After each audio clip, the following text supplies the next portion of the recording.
conduct electricity. Okay, so this is a good question. Why graphite conduct electricity? Graphite conduct electricity. This is not like graphite do not conduct electricity. Graphite conduct electricity, and for this I'll try to get a structure of graphite to keep things short. Please hold on.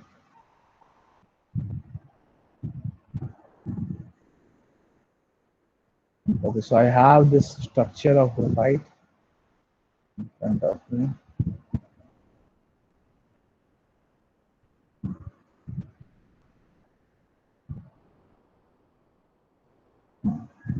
Okay, so you guys can see the structure of graphite. So if you note some points on graphite, that graphite form layered sheet structure having flat hexagonal ring.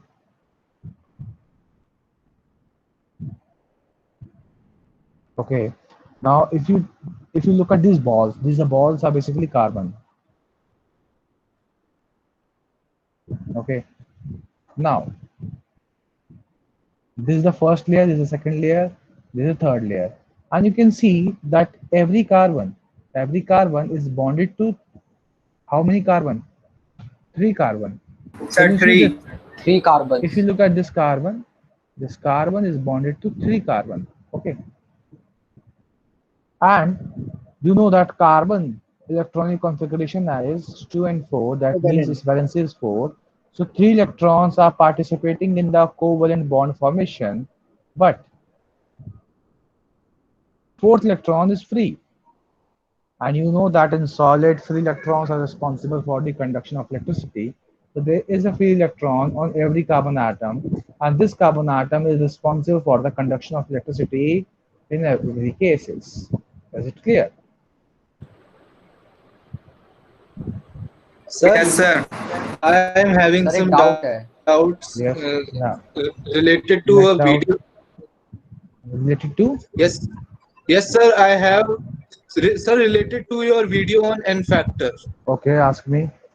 So, sir, in that video, you explain what is N factor. But, sir, I want to ask that how we would define N factor if anybody See, would n ask factor me. does not have any clear-cut definition. N factor is just a number. It varies from case to case. If you are studying oxidation reduction, the change in oxidation number per molecule is N factor. If you are studying acid, then basicity of an acid is your N factor, or acidity of a base is your N factor. If you are studying salts, it is all about total positive cation or the total positive ion or total negative ion. That is the N factor. If you're talking about Lewis acid, it is basically dependent on the number of electron pair it is getting. So if I talk about AlCl3, it needs one electron pair, so its N Sir, factor is your one. voice is breaking in between. But I hope my voice is clear to other also. Yes, sir, it is Yes, sir. clear. Yes, Yes, बेटा sir. sir. मैं sir voice कम आ रही आई बेटा मैं मेरी voice सही है बेटा, Your मेरे एंड से voice is इंटरनेट का breaking कोई in between. ऐसा नहीं हो सकता बेटा, वॉइस ब्रेक नहीं कर सकती, आपके सर इंटरनेट का क्लियर है प्रॉब्लम आपकी होगा। No, आवाज. sir, it बीच is में clear. यहाँ पर धीरे आ रही है It is clear. सर बेटा। सर एक डाउट है. आप हाँ बोलो। सर आपने पिछली क्लास में होमवर्क दिया था एक सेकंड रुको, मैं कि ये पता इनफैक्टर की बात कर रहा था, एक सेकंड रुको, इनफैक्टर एंड की बात। सर उसके बाद एक और डाउट है मेरा कि मैक्सिमम कोवेलेंसी किसी बेटा भी तुम्हारी आवाज एलिमेंट का कट वो रही है सर तुम्हारी। एक एक्सपेरिमेंटल डेटा है.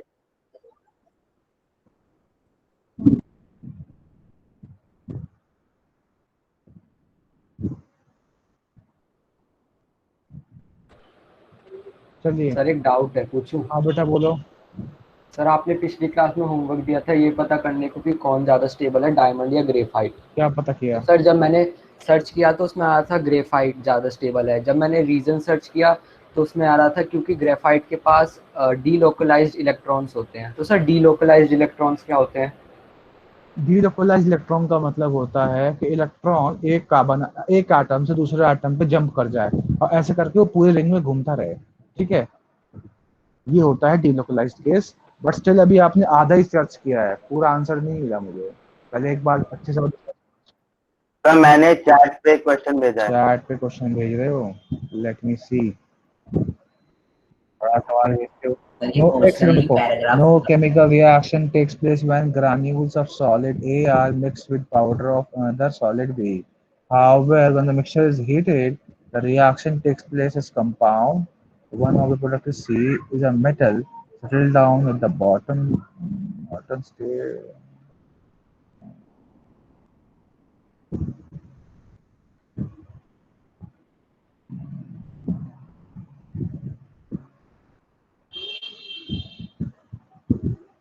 सर आपकी आवाज नहीं आ रही। अरे मैं क्वेश्चन पढ़ रहा हूँ, आवाज क्यों आएगी? अच्छा सॉरी बेटा सर। इसका मेरे हिसाब से यहाँ पे जो मेटल जो बात हो रही है, यहाँ पर कैल्शियम है क्या? क्योंकि कैल्शियम मैग्नीशियम ही फ्लोट करता है पानी में। सर नहीं पता। इसमें ये बोल रहा है कि कोई केमिकल रिएक्शन नहीं होते when granules of solid A are mixed with powder of another solid B. ठीक है, ये खत्म ही हो गया अलग से। When the mixture is heated, इनका मिक्सचर को हीट किया, एक रिएक्शन होती है इनके बीच में, ठीक है, बिटवीन इट्स कंपाउंड, यानी कि ए और बी दोनों कंपाउंड है, ठीक है। One of the product is C is a metal, okay. इनके रिएक्शन से एक प्रोडक्ट बनता है सी, वो है metal, okay, and settle down in molten state, while the other product B floats over it. It was observed the reaction like बेटा इसमें कुछ भी इसने बेसिक इन्फॉर्मेशन, आप मुझे क्वेश्चन का सोर्स भेजना बेटा। सर सीबीएसई 2010 का है। आप मुझे पूरा क्वेश्चन की फोटो खींच के भेजना। Okay sir. ठीक है, ये डेटा मुझे इसमें इनकम्प्लीट फील हो रहा है। It was observed the reaction D, Sir. the product D floats over it. It was observed the reaction is highly exothermic. Based on the given information, make an assumption about A and B. Write the chemical equation for the chemical reaction indicating the I कुछ है नहीं। Basically इसने पहली नहीं बात sir, बस chemical reaction बताना है। सुनो, A और B तो आपने ये कंफर्म कर दिया कंपाउंड है ना? सर ग्रैन्यूल्स हैं एक के, तो कंपाउंड कैसे होगा? वो तो जिंक हो सकता है। आप ही तो कह रहे हो। However, when the mixture is heated, the reaction takes place between its compound. ये तो बोला आपने। Okay sir. समझो, मैं थोड़ी लैंग्वेज में कुछ कमी लग रही है बेटा मुझे, इसलिए कह रहा हूँ। Okay sir. ये आप एक बार इस क्वेश्चन का क्लिप भेजना, मैं वहाँ उसका रियल लैंग्वेज पढ़ना चाहता हूँ। तो ओके सर। पहला बेटा, अगर आप किसी मॉलिक्यूल का मैक्सिमम कोवैलेंसी निकालना चाहते हैं, उसका कोवैलेंसी का मतलब ये है कि मैक्सिमम कितने कोवैलेंट बॉन्ड बना सकता है, ठीक है। तो ये केस टू केस वेरी करता है, ठीक है। ऐसे हर एक का अलग अलग होगा, तो आप एक में सही होगा, दूसरे में फिर वही लगाओगे तो गलत हो जाएगा। तो this can not be general case, generalise नहीं कर सकता मैं इसको, ठीक है। चलिए इस टॉपिक को, आज के टॉपिक को हम स्टार्ट करते हैं। सर हाँ sir van der Waals sir bond वैसे और क्वेश्चन का आंसर कोवैलेंट क्या बॉन्ड होगा? में क्या डिफरेंस है? बताऊंगा बेटा, इस चैप्टर में ही समझाऊंगा सारा। सर हाँ बोलो। वैसे इस क्वेश्चन का आंसर क्या होगा क्या, कौन से क्वेश्चन का? जो उसने पूछा था क्या पूछा आपने? चैट? सर जो चैट में नहीं पूछा था उसने मैं बोल तो रहा हूँ, मुझे नहीं पता, क्वेश्चन समझ नहीं आया मुझे तुम्हारा। सर वो मेरे वाले का कह रहा होगा। अच्छा, वॉन्डरवॉल बॉन्ड और कोवैलेंट बॉन्ड। बेटा वॉन्डरवॉल जो फोर्स है वो एक नॉन बॉन्डिंग फोर्स है, ठीक है। जैसे अगर मैं नोबल गैसेस की बात करूं वो सर वो वाला नहीं। तो सर जो उसने सीबीएसई का क्वेश्चन नहीं पूछा था, सीबीएसई 2010 मैं वाला। वही तो कह रहा हूँ, लैंग्वेज इशू लग रही है मेरे को। मेरे को पूरा ओरिजिनल क्वेश्चन भेजना, वो भेजोगे तब मैं पढ़ के बताऊंगा उसको। ठीक है। मुझे इसमें कुछ कमी लग रही है, ठीक है। आप ग्रेन्यूल भी कह रहे हो, फिर कह रहे हो उसे कंपाउंड भी आपस में रिएक्ट कर रहे हैं, तो कुछ कमी लग रही है लैंग्वेज में। आप मुझे एक बार ओरिजिनल सोर्स भेजो, ठीक है। उदय शर्मा, वॉन्डरवॉल फोर्सेस वो फोर्सेस होते हैं जो नॉन बॉन्डेड एटम के बीच में होते हैं। जैसे नोबल गैसेस में दो हीलियम एटम जो हैं वो आपस में केमिकली बॉन्डेड तो नहीं होते, पर उनके बीच में एक अट्रैक्टिव फोर्स होता है। उस फोर्स को ही हम बोलते हैं वॉन्डरवॉल्स फोर्स, और उस बॉन्ड को हम बोलेंगे वॉन्डरवॉल बॉन्ड। और कोवैलेंट बॉन्ड एक्चुअल इलेक्ट्रॉन की शेयरिंग से बनता है, ठीक है। आप ये सारा okay sir. Ionic bond, covalent bond अभी इसी चैप्टर में पढ़ोगे, ठीक है। पहला हम पढ़ने वाले हैं, अच्छा अब हम पढ़ने वाले हैं chemical properties of metal.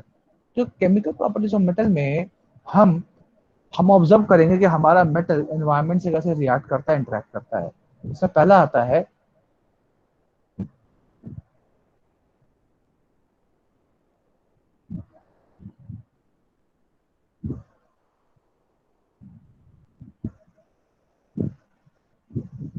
reaction with air. So when I write reaction with air, typically I'm talking about oxygen. Remember, when metal reacts with oxygen, it gives metal oxide. Okay, and this metal oxide is either basic in nature or amphoteric in nature.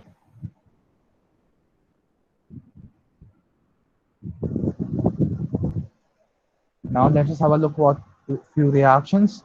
आपको react थोड़ी सी recharge होगी तो potassium की reaction कराते हैं oxygen से। ये reaction बहुत विग्रस होने वाली है, ठीक है। पोटेशियम ऑक्साइड बनेगा, देन सोडियम, गलती देखिए तो सुपर ऑक्साइड बन गया, ये तो गलती ना K2O। सोडियम की रिएक्शन ऑक्सीजन से कराओगे तो बनेगा Na2O। फिर आता है कैल्शियम, कैल्शियम की रिएक्शन कराओगे ऑक्सीजन से तो बनेगा कैल्शियम ऑक्साइड। देन मैग्नीशियम की रिएक्शन कराओगे ऑक्सीजन से तो क्या बनेगा, मैग्नीशियम ऑक्साइड। अच्छा आप ये सोच रहे हैं कि रिएक्शन तो हो रही है सारी, तो मतलब इसमें फर्क कैसे करेंगे, क्या आप ये सोच रहे हो?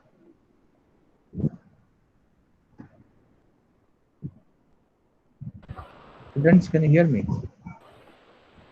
Yes, sir. Yes, sir. Yes, sir. ये सारी रिएक्शन तो हुई जा रही हैं, कैसे फर्क करेंगे इनमें, मतलब अलग क्या है? सर रिएक्शन होने का टाइम पीरियड कोई जल्दी एनर्जी प्लेट कितनी एनर्जी होगी? एल्यूमिनियम रिएक्ट करेगा तो एल्यूमिनियम ऑक्साइड बनाएगा, जिंक रिएक्ट करेगा तो जिंक सर, ये ऑक्साइड amphoteric बनाएगा, आयरन रिएक्ट करेगा तो आयरन मैग्नेटिक ऑक्साइड बनाएगा जो कि Fe3O4 होता है। ये FeO और Fe2O3 इसमें दोनों में, ठीक है। फेरोफेरिक ऑक्साइड, मैग्नेटाइट। सुपरिक ऑक्साइड। तो आप सबने ऑब्जर्व किया कि जब भी मेटल्स रिएक्ट करते हैं ऑक्सीजन से तो बनाते हैं मेटल ऑक्साइड। इसमें ये जो एल्यूमिनियम और जिंक के मेटल हैं ये एम्फोटेरिक होते हैं, ठीक है। इसके अलावा बेरिलियम ऑक्साइड भी एम्फोटेरिक होता है, ठीक है। बाकी सारे क्या हैं, बेसिक हैं। अब इसमें डिफरेंशिएट करने वाली बात यह है कि जैसे जैसे आप नीचे जा रहे हो ना रिएक्शन में, उसके बाद वो कंटिन्यू यहाँ हो रहा है, रिएक्शन की जो रेट है वगरसनेस जो है वो डिक्रीज हो जाएगी। अगर आपको रिएक्टिविटी सीरीज याद है तो वो क्या था, sodium, potassium, calcium, magnesium, aluminium, zinc, आगे iron, tin, lead, hydrogen, copper, mercury, silver, gold, platinum. तो जैसे जैसे आप नीचे जा रहे हो रिएक्शन का रेट डिक्रीज हो रहा है। इसका मतलब ये है जब पोटेशियम रिएक्ट करता है ऑक्सीजन से तो बहुत विग्रस रिएक्शन होती है, in fact it may catch fire. Sodium भी रिएक्ट करेगा तो भी सोडियम ऑक्साइड बनेगा, विग्रसली रिएक्शन होगी। अब थोड़ी विग्रसनेस कम होगी, still they are reactive. Calcium जब रिएक्ट करेगा तो भी विग्रसली कैल्शियम ऑक्साइड बनेगा, लेकिन जो रिएक्टिविटी है वो डिक्रीज हो रही है। तो down the group you will observe कि धीरे धीरे अब ऑक्सीजन से रिएक्ट करने की टेंडेंसी कम हो रही है, ठीक है। Similarly magnesium form magnesium oxide, आपने देखा भी होगा कि मैग्नीशियम वायर को जैसे ही आप बर्न करना स्टार्ट करते हो magnesium oxide with white dazzling light, लेकिन सोडियम पोटेशियम का ऑक्साइड बनाने के लिए आपको बर्न करने की जरूरत नहीं पड़ी, इसको आप हवा में छोड़ दो, ये अपना खेल खुद दिखाएगा। कैल्शियम भी अपने आप रिएक्ट कर जाएगा ऑक्सीजन से, थोड़ा सा टाइम लगेगा। मैग्नीशियम को आपको बर्न करना पड़ा है, ठीक है, तब जाके मैग्नीशियम ऑक्साइड बना है। एल्यूमिनियम को थोड़ा लंबे समय तक हीट करना पड़ेगा तब बनेगा एल्यूमिनियम ऑक्साइड। जिंक को और लंबे समय तक एयर में हीट करना पड़ेगा तब बनेगा zinc oxide. When iron is heated for long time in a kiln, then you obtain magnetic oxide। और कॉपर को हीट करके लगा के छोड़ दो, ठीक है, आ जाओ 2-3 दिन बाद देखोगे तो कॉपर ऑक्साइड वो बन जाएगा, ठीक है, ब्लैक कलर का होता ही है, ठीक है। This is how you observe the reaction here कि जब भी मेटल ऑक्साइड की रिएक्शन हम ऑक्सीजन जब भी हम मेटल की रिएक्शन ऑक्साइड से कराते हैं, ऑक्सीजन से कराते हैं, तो हमें मेटल ऑक्साइड मिलता है। और वो मेटल ऑक्साइड का फॉर्मेशन का रेट है वो डिपेंड करता है कितना रिएक्टिव मेटल ऑक्सीजन से रिएक्ट कर रहा है। अगर एक हाईली रिएक्टिव मेटल रिएक्ट कर रहा है, अगर एक हाईली रिएक्टिव मेटल रिएक्ट कर रहा है तो रिएक्शन वेरी फास्ट होगी, ठीक है। थोड़ा मॉडरेटली है तो मॉडरेट होगा, ठीक है, फिर स्लो होगा, फिर वेरी स्लो होगा। तो आप देख सकते हो यहाँ पे रिएक्शन का रेट धीरे धीरे कम हो रहा है या सर आयरन ऑक्सीजन के साथ रिएक्ट करके फेरिक ऑक्साइड और पेरोफेरिक ऑक्साइड दोनों बनाएगा। हाँ सर ठीक है। हाँ बोलो। सर तो वो कब क्या बनाएगा ऐसे, मतलब कि ऑक्सीजन के साथ रिएक्ट करेगा तो पेरोफेरिक ऑक्साइड बनाएगा या फेरिक ऑक्साइड? बेटे ये दोनों बनाएगा, ये बनाएगा और इसमें ये भी होगा और ये भी होगा, सिर्फ एक नहीं होगा। Rn+2 भी स्टेबल है, Rn+3 भी स्टेबल है, ठीक है। रिलेटिवली डिफरेंसेस आते हैं लेकिन दोनों स्टेबल आयंस हैं और दोनों के मॉलिक्यूल एग्जिस्ट कर सकते हैं, मतलब दोनों के कॉरस्पॉन्डिंग ऑक्साइड के मॉलिक्यूल एग्जिस्ट कर सकते हैं, ठीक है, इसलिए दोनों के फॉर्मेशन होता है। ये सर FeO का मॉलिक्यूल और Fe2O3 का मॉलिक्यूल अटैच्ड है एक दूसरे से। इसमें Fe2+ है, इसमें Fe3+ है।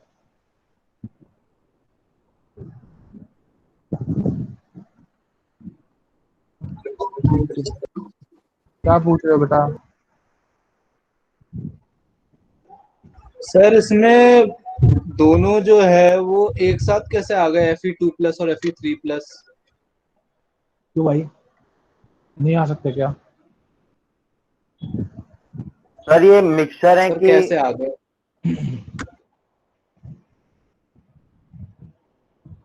क्यों नहीं आ सकते, मैं तो आपसे ही पूछ रहा हूँ ना। सर सर पता नहीं सर, मैं तो पूछ। उसके बाद क्या बेटा? सर ये सेपरेट हो सकते हैं फिर? पहले तो हम इसका जवाब देख लेना। पहले तो सवाल ये है कि क्यों नहीं आ सकते, फिर उस पर आते हैं हम कि सेपरेट कर सकते हैं या नहीं। सर एक साथ दो वैलेंसी कैसे हो सकती है F की? एक ही एटम थोड़ी ना है, दूसरे एटम भी हो सकते हैं। सर लेकिन वहां पे तो एक ही एटम लिखा हुआ है सर, Fe+O2। बैलेंस कर लो। बेटा आपको मैंने पढ़ाया था कि वहां पे Fe3O4 में वो होता है, क्या बोलते हैं, दो तरह के आयरन होते हैं, एक FeO होता है, एक Fe3O4 होता है, Fe2O3 होता है, ये बताया था मैंने आपको ना। ये सर ऑक्सीडेशन ऑक्सीडेशन का नंबर कौन सा यस में सर, आपने आपने बताया था। ऑक्सीडेशन स्टेट में बताया था। Yes sir. हाँ तो वहाँ सर फेरस एंड फेरिक। था, एक में +2 था, एक में +3 था। सर दोनों एक साथ कैसे आ जाएंगे, एक एक करके आएंगे ना? एक साथ मतलब आप क्या इसका पूरा प्रैक्टिकल जाना चाह रहे हो? नहीं सर, दोनों एक ही कंपाउंड में एक साथ कैसे आ गए? मैं आपसे वही तो पूछ रहा हूँ बेटा, क्यों नहीं आ सकते?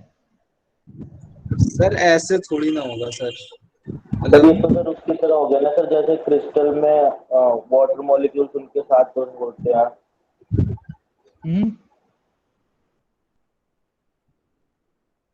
क्या कर रहे हो बेटा? सर या तो सर एक बार में Fe2+ होगा सर, या फिर Fe3+ होगा सर, दोनों एक साथ कैसे? बताओ, आप मुझे एक चीज बताओ, एक ही एटम है क्या?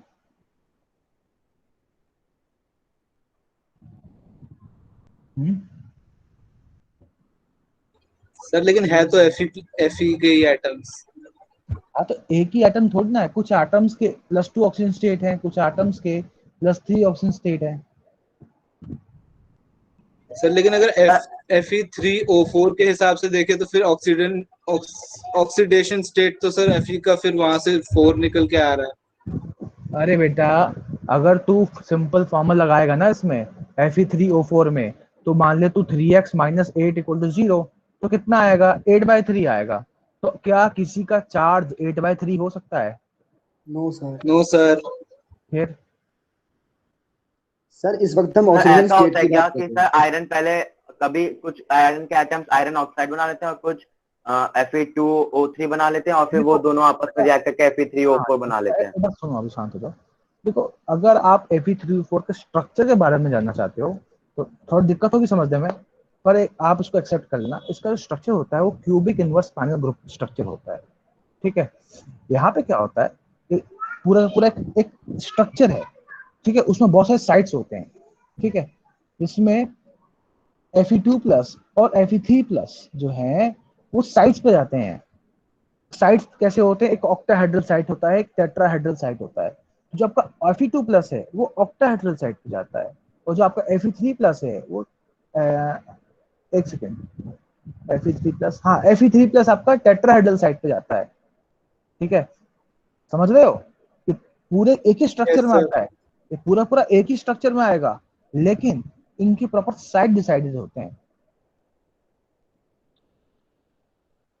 रुको मैं एक बार ढूंढता हूँ, इसका स्ट्रक्चर देखने की कोशिश करता हूँ। सर एक बार फिर से बता दो। सर ये तो इसका डी एलिमेंट है सर, इसका तो स्ट्रक्चर बनाना भी पॉसिबल नहीं है।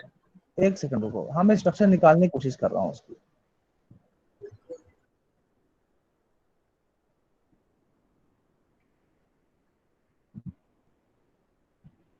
ये बेटा आप एमएससी में पढ़ोगे, ज्यादातर ये सारी चीजें ना एमएससी में आती हैं। सर ऐसा नहीं हो सकता कि कभी FeO फॉर्म हुआ, कभी Fe2O3 और वो दोनों आपस में रिएक्ट करके Fe3O4 बना लिए? Fe3O4 क्या है बेटा, मैं फिर कह रहा हूँ कि Fe3O4 तो नया कंपाउंड नहीं हो गया आपका, ठीक है? मतलब सर मिक्सचर है वो उन दोनों का? मिक्सचर नहीं बोल सकते, एक तरह कंपाउंड ही है। देखो सर ये कोएग्जिस्ट करते होंगे ना सर? ये होता है स्ट्रक्चर, ठीक है? ये मुझे मैग्नीशियम एल्यूमिनियम का इसका मिला है, ठीक है? आप इसको छोड़ दो। ये बेसिकली इस तरह से, ये इसको बोलते हैं इनवर्स स्पाइनल ग्रुप स्ट्रक्चर। यहाँ पे साइट्स होते हैं, ठीक है? तो कुछ साइट्स जो हैं वो कौन ऑक्यूपाई कर लेगा? मान लो ये साइट जो है, ये सारे किसने ऑक्यूपाई कर लिए? Fe3+ ने।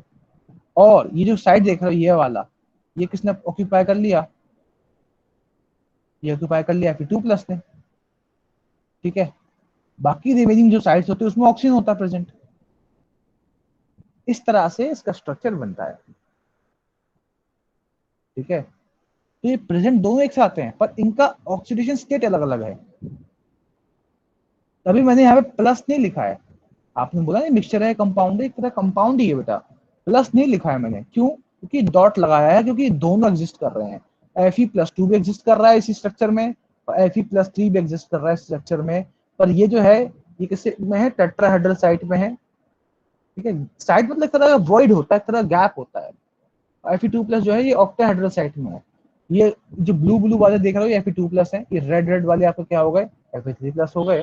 और बाकी जगह जो भी साइट्स अवेलेबल होंगी इसमें, उसमें ऑक्सीजन होगा प्रेजेंट। अब आप में से बहुत बच्चों को समझ में नहीं आया होगा, इसी वजह से हम ये सारी चीजें अवॉइड करते हैं डिस्कस करना। जिसको भी आ गया है वेरी गुड, जिसको नहीं आया है you can avoid it.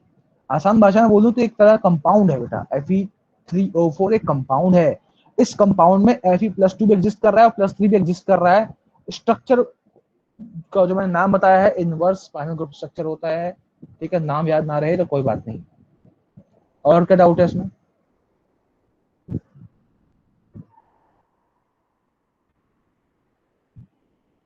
No doubt नाटक उठा गया क्लास में। Sir, no doubt. स्ट्रक्चर को देख के उद्देश्य तुम्हारे एग्जाम में कार्बन कंपाउंड कैसे आ सकता है, तो सिलेबस ही हटा दिया गया है मेरे हिसाब से इस बार तो। सर पूरा चैप्टर, Yes, sir. सर पूरा चैप्टर नहीं यस आता है। Sir. Sir non metal Double covalent bond है। मेटलर्जी हटा दिया, मेटलर्जी हटा दिया। अच्छा मेटलर्जी हटा दी है। ये और Yes, sir sir. Nomenclature, Yes, और sir. नॉमेनक्लेचर भी। ये सब IPSC नॉमेनक्लेचर भी हटाया है। डिलीट हुआ है। सर नोमेनक्लेचर से आगे तक पूरा डिलीट है, लास्ट डिटेल में नहीं आया, आप ऐसे कौन बच्चा मुझे डिटेल में भेजेगा? सर मैं हमारे भेज स्कूल दूंगा। में तो सर मैं भेज दूंगा। कोवेलेंट बॉन्ड सर, मैं हटा भेज- दिया गया, ठीक है, मेटलर्जी आ गया। मैं आपका सिलेबस जो आ रहा है इस बार का वो मुझे भेज देना, मैं उसको देख लूंगा। सर मेरे पास भी है। जो हो सकता है मेरे जो एडिशनल टॉपिक्स आ गए हों तो मैं उसको मैं कंपेयर कर लूंगा उससे, ठीक है? पहले तो बताओ ये Fe3O4 की जो कहानी है वो समझ में आई आपको? सर आगे यस देखिए। सर, पहला Yes, पॉइंट सर। कि यहाँ पे Fe+2 भी एग्जिस्ट करता है, Fe3+ भी एग्जिस्ट करता है, पहला पॉइंट। दूसरा, ये कंपाउंड है, मिक्सचर नहीं है।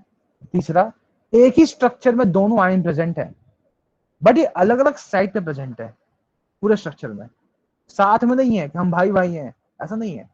ये अलग अलग साइट प्रेजेंट है, इनका इंटरेक्शन ऑक्सीजन से होगा, आपस में ना होगा। क्या कहना चाहते हो बोलो? ओके सर, मतलब सर But दोनों जैसे- ऑक्सीजन से अट्रैक्ट करेंगे? क्या मतलब सर दोनों ऑक्सीजन से अट्रैक्ट करेंगे? कंपाउंड तो ऑक्सीजन से बनेगा ना बेटा, एक कटायन कटायन का क्यों बॉन्डिंग करेगा? Yes okay sir, clear. चलिए सर आगे हाँ सर एक बोलो। बार FeO और ये Fe2O3 का आप जो स्ट्रक्चर बनाते हो सर, वो बना दीजिए, अरे बेटा तेरे कोर्स में नहीं बेस है, डॉट स्ट्रक्चर।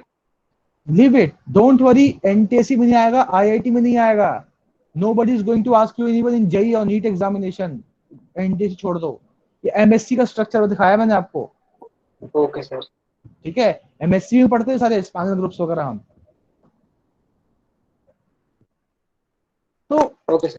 अभी देखो देखो बेटा, अच्छा टीचर वो नहीं होता जो आपको जीरो से लेकर के इन्फिनिटी तक की नॉलेज दे दे। अच्छा टीचर वो होता है जो सिलेबस ओरिएंटेड हो करके ऐसा पढ़ाए कि आपका रिजल्ट आए, ठीक है? मैंने आपको छोटा सा आइडिया दे दिया just to make you feel satisfactory कि हाँ ये एक कंपाउंड है और ऐसा कुछ स्ट्रक्चर होता है, स्ट्रक्चर आप सभी ने देखा, उसमें पॉइंट्स बता दिए कि हाँ यहाँ ऐसे आकार, ऐसे +2 होगा, ऐसे Rn+2 होगा, ऐसे Rn+3 होगा। उसके आगे बिल्कुल मत सोचो उसके बारे में, वो आपको अगर एग्जाम में लिख के आएगा मास्टर मारेगा अलग से तुम्हें पकड़ के, क्या लिखा भाई तुमने, क्योंकि उसको खुद नहीं आता होगा वो, ठीक है? मैं अपडेटेड हूँ अपने एमएससी सिलेबस से, तो मुझे आइडिया है कि अच्छा ये उस तरह का मॉलिक्यूल जिसके सॉलिड स्टेट का उस चैप्टर का उस टॉपिक से है, तो ये वहां से मुझे मिल जाएगा। इस वजह से मैं फटाफट नेट पे ढूंढ नहीं पा रहा हूँ, ठीक है? जो टीचर जो 9th-10th पढ़ा रहा है या जो टीचर सिर्फ और सिर्फ किसी एक बैच को डील कर रहा है, तो वो सिर्फ उसको इतना आइडिया नहीं हो पाया क्योंकि ही सिलेबस ओरिएंटेड। सो बी सिलेबस ओरिएंटेड। आपका सिलेबस क्या है? 9th 10th 11th 12th IIT JEE maximum limit, इससे ऊपर मत जाओ। जैसे एक बच्ची थी, स्टूडेंट थी मेरी, उसको ब्लैक होल समझना होता था, ठीक है? तो उसको पूरा वो क्या बोलते हैं क्या क्या उसको फिजिसिस्ट बनना था, तो सारी वो पीएचडी की बुक्स लेके बैठे रहती थी और 9th में ही उसकी हालत खराब थी। तो there is no point studying anything which is not in your syllabus right now. Go. Sir आपने बताया तो था, आपका एक स्टूडेंट था जिसकी मम्मी आईआईटी में टीचर थी, वो उनके रिसर्च पेपर ले आता था, हाँ, तो एक वो तब भी ऐसा, एनटीएससी में रैंक नहीं आई। बट रिसर्च पेपर पढ़ने से रिजल्ट नहीं आता, रिसर्च पेपर से आप शो ऑफ कर सकते हो, ठीक है? तो उसकी जो ममा जो भी रिसर्च में इन्वॉल्व रहती थी, वो पेपर लेके पढ़ता था, वो मुझसे क्वेश्चन पूछता था। ऑब्वियस सी बात है, जो मैंने पढ़ा नहीं वो मैं कैसे बताऊं? तो अगर किसी टीचर से आप पूछोगे मैम इसका स्ट्रक्चर समझाओ, तो अगर उस टीचर ने नहीं पढ़ा है वो स्ट्रक्चर, तो वो नहीं बता पाएगा, कोई दिक्कत नहीं है, एक्सेप्ट दिस।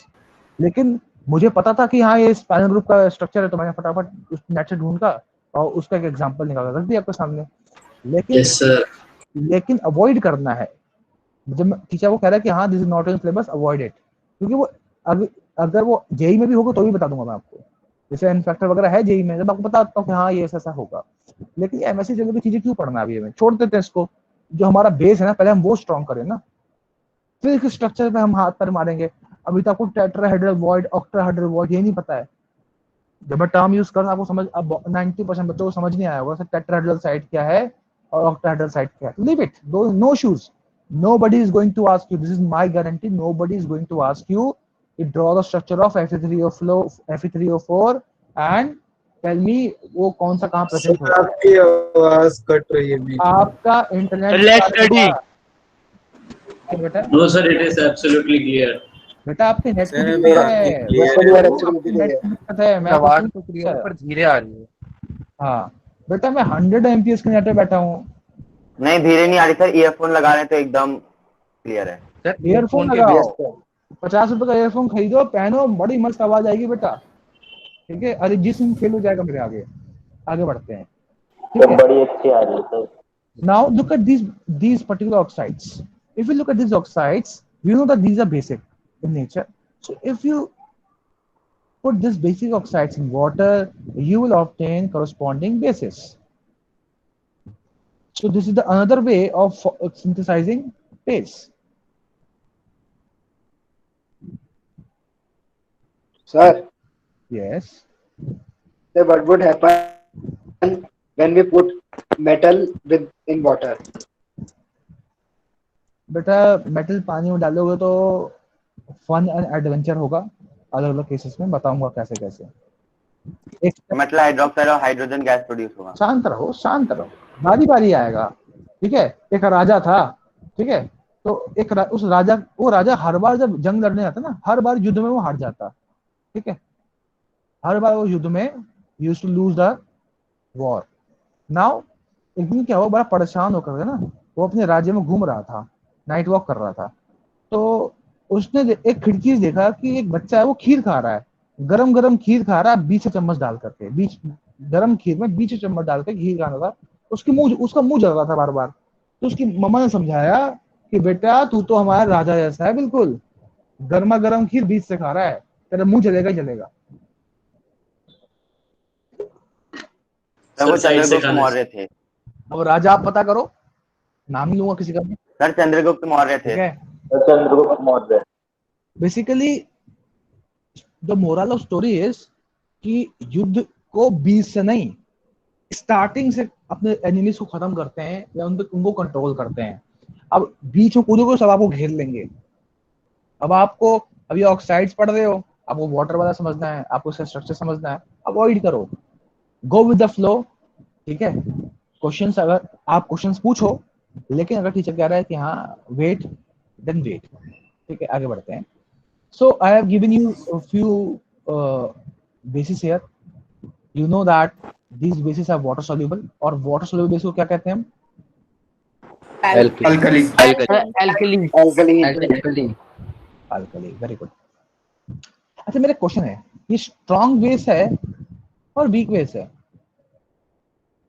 पता करना। सर वीक बेस, कोई जल्दी नहीं, सर वीक कोई बेस है जल्दी नहीं सर। है, कोई जल्दी नहीं है, पता करो। पहला क्वेश्चन। सर वीक बेस दूसरा, है सर, आज ही प्रैक्टिस ये किया था। अल्कली है क्या? इसको हम अल्कली कह सकते हैं क्या? दो क्वेश्चन है, यस सर कह सकते हैं। वीक बेस या अल्कली है, यस ये सर क्वेश्चन है। है। और अच्छा क्वेश्चन है बेटा, ठीक है। इसके बारे में मैं नेक्स्ट क्लास आपसे पूछूंगा, ठीक है। सर अभी तक आपने क्या पढ़ा है सर? मैं एक्चुअली डिस्कनेक्ट हो गया था, बैंडविड्थ ड्रॉप हो गया था मेरा। बैंडविड्थ ड्रॉप हो गया था?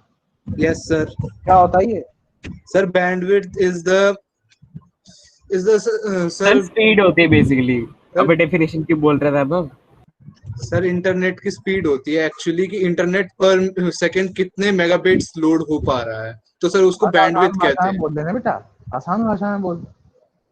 तू तो 3 डिजिट वाली बात कर रहा है, सर वो यस स्पीड सर। होती है बेसिकली, और कुछ नहीं काम नहीं होती। कर रहा है, आसान भाषा में बोल।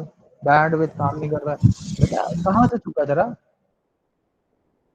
सर मेरा एक्चुअली 7 बजे से छूट गया था, अभी 7:04 मैंने बेटा हो बस रहे हैं। ये समझाया है कि जितने मेटल ऑक्साइड्स बने हैं ना, जो बेसिक ऑक्साइड्स होते हैं, इसे वाटर में डालोगे तो क्या बनेंगे? ऐसे हाइड्रोक्साइड्स बनेंगे जो बेसिक नेचर के होते हैं। नहीं कह रहा हूँ, ठीक है। इसका ओके स्क्रीनशॉट सर। लीजिए फटाफट। Return sir. Okay. Now we are moving to reaction of metal with water. What will happen? Sir एक डाउट था, सॉरी सर लेट पूछ रहा हूँ, पर सर सर जैसे यहाँ पे हमने ऑक्सीजन के साथ रिएक्शन कराया, तो सर O3 के साथ वो अलग रिएक्शन होगा? हाँ वो ओजोन हो गया ना बेटा, ओजोनोलिसिस हो जाएगी वहां पे।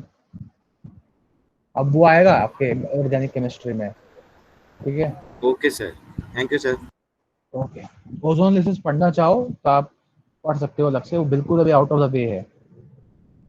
Next is reaction with water.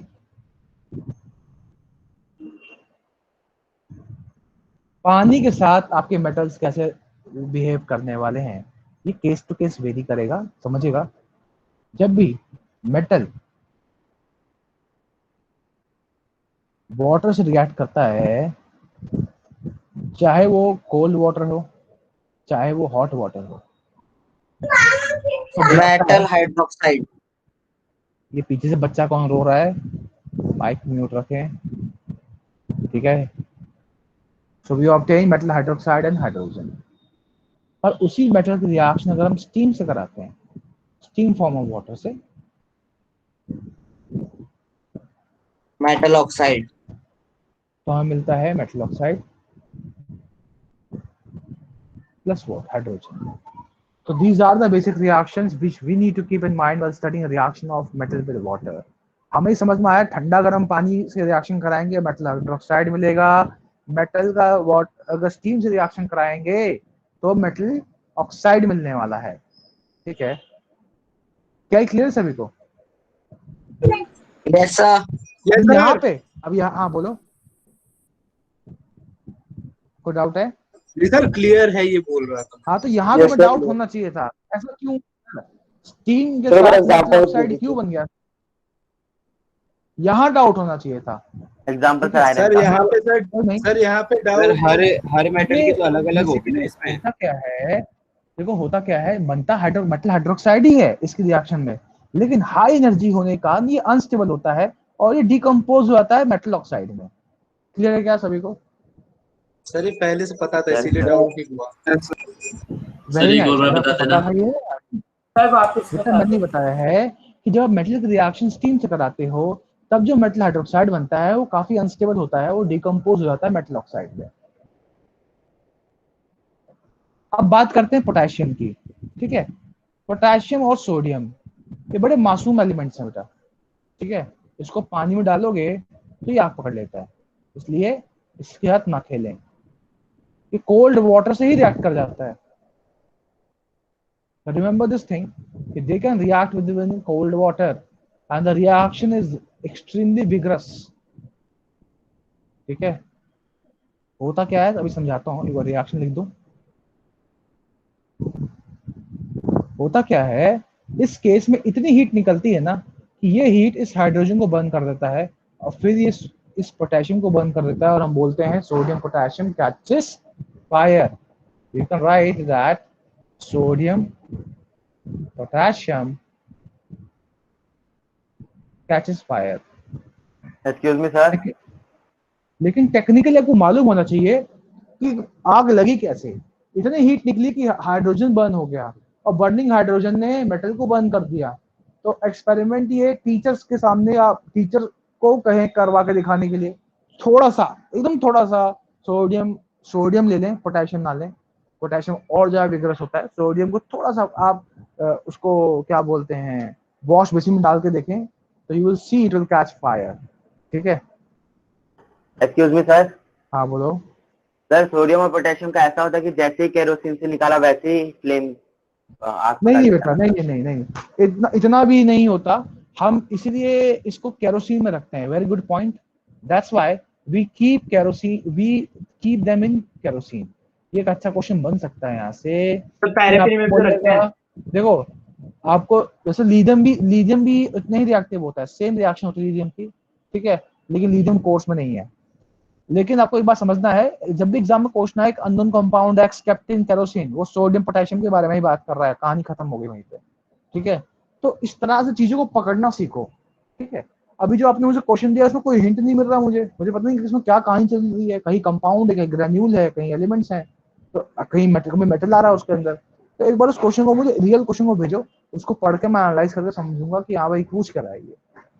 Okay sir. Sir पर क्या सर एकदम से हो जाएगी रिएक्शन जैसे ही केरोसिन नहीं होगी, निकालते हैं? नहीं होगी। Okay, मैंने sir. लेबोरेटरी में काम किया है। होता क्या है कि आपका ये सोडियम जो है, पोटेशियम पे नहीं किया मैंने काम, सोडियम पे किया है। तो सोडियम जो है ये थोड़ा ग्रेइश कलर का होता है। ठीक है, और ये केरोसिन से निकाल के इसको फिल्टर पेपर रख दिया जाता है। फिर सारे स्टूडेंट आते हैं, अपना अपना हिस्सा नाइफ से काटते हैं। अब होता क्या है कि रियल लाइफ में ना, ऐसे तो पढ़ाते वक्त हम नाइफ बोलते हैं, पर रियल लाइफ में मिलता ब्लेड है यूज करने के लिए, तो हम ब्लेड से काटते हैं। और उस केरोसिन में डिप होने के कारण ऐसा भी नहीं है कि हाथ लगेगा तो हाथ जल जाएगा। केरोसिन में अगर डिप किया वो निकला है तो हाथ भी नहीं बर्न नहीं करेगा वो, आप उसको हाथ से भी काट सकते हो। ठीक है, पर नहीं काटना चाहिए, नहीं काटना चाहिए। आपको यूज करना चाहिए टोंग से उसको पकड़ के काटिए। ठीक है, ताकि किसी तरह का कोरोसिवनेस आपके हाथ के ऊपर ना आए। हमने गलती से किया था पर कुछ बड़ा इम्पैक्ट नहीं पड़ा था, बट दिस डजंट मीन कि आप इसके साथ खेलें, खतरों खिलाड़ी ना बने। हाँ बोलो सर। एक्चुअली मैं कहना चाहता कि हम जब सोडियम को किसी नाइफ से काटते हैं तो जो इनर सरफेस है जहां से वो कट रहा है एक्चुअली अपने असली सोडियम के चंक से, तो सर वो वाला चंक तो डायरेक्टली एयर को एक्सपोज हो जाता है। उसमें तो सोडियम मैंने काटा, मेरे साथ तो नहीं हुआ, और शायद ये जो सोडियम है ये केरोसिन अब्सॉर्ब भी कर लेता है। केरोसिन अब्सॉर्ब कर सकता है सर? हाँ कर, मैंने जो देखा है कि काटने पे उसने फायर कैच नहीं किया और पूरा ही गीला रहता है। ठीक है, वैसे आपको बता दूं, कि सोडियम हाइड्रोक्साइड के पैलेट जो होते हैं वो हाइड्रोस्कोपिक नेचर के होते हैं, वाटर एब्जॉर्ब करते हैं। तो मे भी ऐसा हो सकता है कि अंदर तक वो एब्जॉर्प्शन हो जाती है केरोसिन की, इसी वजह से it does not catch fire, और फ्रेश सरफेस में भी केरोसिन की एक लेयर होती है ओके सर। जो ऑक्सीजन की सप्लाई को कट करके रखती है। ठीक है, ओके सर। बट मैं ये मैं अपने सूझबूझ से कह रहा हूँ। I am not sure on this कि केरोसिन का एब्जॉर्प्शन हो रहा है नहीं हो रहा, और जितना मुझे याद है पूरा ही गीला होता था। ठीक है, अंदर तक वो जो केरोसिन दिखती थी पूरा ही गीला होता वो। बोलो क्या बोल रहे हो? सर सर कोल्ड और हॉट वाटर का फर्क पड़ता है कुछ? क्या सर कोल्ड और हॉट वाटर का कुछ फर्क पड़ता है रिएक्शन में? गोल्ड और सर कोल्ड और हॉट वाटर का। बेटा बता रहा हूँ पहले कोल्ड वाटर समझ लिया आपने। अब तुम एक चीज बताओ, ठीक है, मान लो तुम न्यूक्लियर रिएक्शन कर रहे हो। अब तुमने एक न्यूक्लियर रिएक्शन किया 1000 डिग्री सेल्सियस पे, और एक न्यूक्लियर रिएक्शन कर रहे हो 1,00,000 डिग्री सेल्सियस पे, फर्क पड़ेगा? Yes sir. क्या फर्क पड़ेगा? सर रिएक्शन जल्दी होगा, मतलब पावर रिएक्शन ज्यादा होगा। जल्दी होगा, धमाका होगा बेटा, एक्सप्लोसिव एक्सप्लोसिव ज्यादा होगा सर। ठीक है, एक्सप्लोसिव। एक बात सोचो ना बेटा कि जो चीज कोल्ड वाटर से इतनी एक्सप्लोसिवली रिएक्ट कर रहा है, हॉट वाटर डालोगे तो आपको पता है क्या होगा फिर। ठीक है, सर एक हॉट वाटर डालने, ठीक है, हाँ बोलो। सर एक चैनल पे ना सोडियम का पूरा बार फेंक दिया था लोगों ने स्विमिंग पूल में, तो क्या हुआ उसके बाद बॉम्ब की तरह फट रहा था वो। बट वो सर उसमें वो बार बार फट रहा था, मतलब एक बार नहीं, मतलब बार बार फटे जा रहा था। ऐसा क्यों हो रहा था? बेटा ऐसा तो नहीं है ना कि पूरा पूरा सोडियम एक साथ रिएक्ट कर जाएगा। सोडियम हाइड्रोक्साइड बनेगा, फिर नया लेयर एक्सपोज होगा, फिर उसकी रिएक्शन होगी, इस तरह से होगा रिएक्शन ना। सर हाँ सर, पर आपने तो बताया कि जब हम सोडियम को वाटर में, सोडियम और पोटेशियम को जब हम वाटर में मिक्स करते हैं तब आग लगती, मतलब तब फायर कैच होती है। सोडियम को जब हम एयर में एक्सपोज करते हैं तब तो बेटा एयर में भी तो मॉइस्चर होता है ना, एयर में मॉइस्चर नहीं होता? आपके एनवायरनमेंट जो एयर है क्या वो हमेशा वो ड्राई एयर होता है? सिर्फ ऑक्सीजन है वहाँ पे। Yes okay sir. तो ये सर इसलिए हमेशा इसे केरोसिन में रखते हैं। क्या सर ये एयर के साथ भी विग्रेसली रिएक्ट कर सकता है, तो इसलिए इसे हमेशा ही केरोसिन में रखते हैं। एग्जैक्टली। तो अभी आप सभी ने देखा कि किस तरह से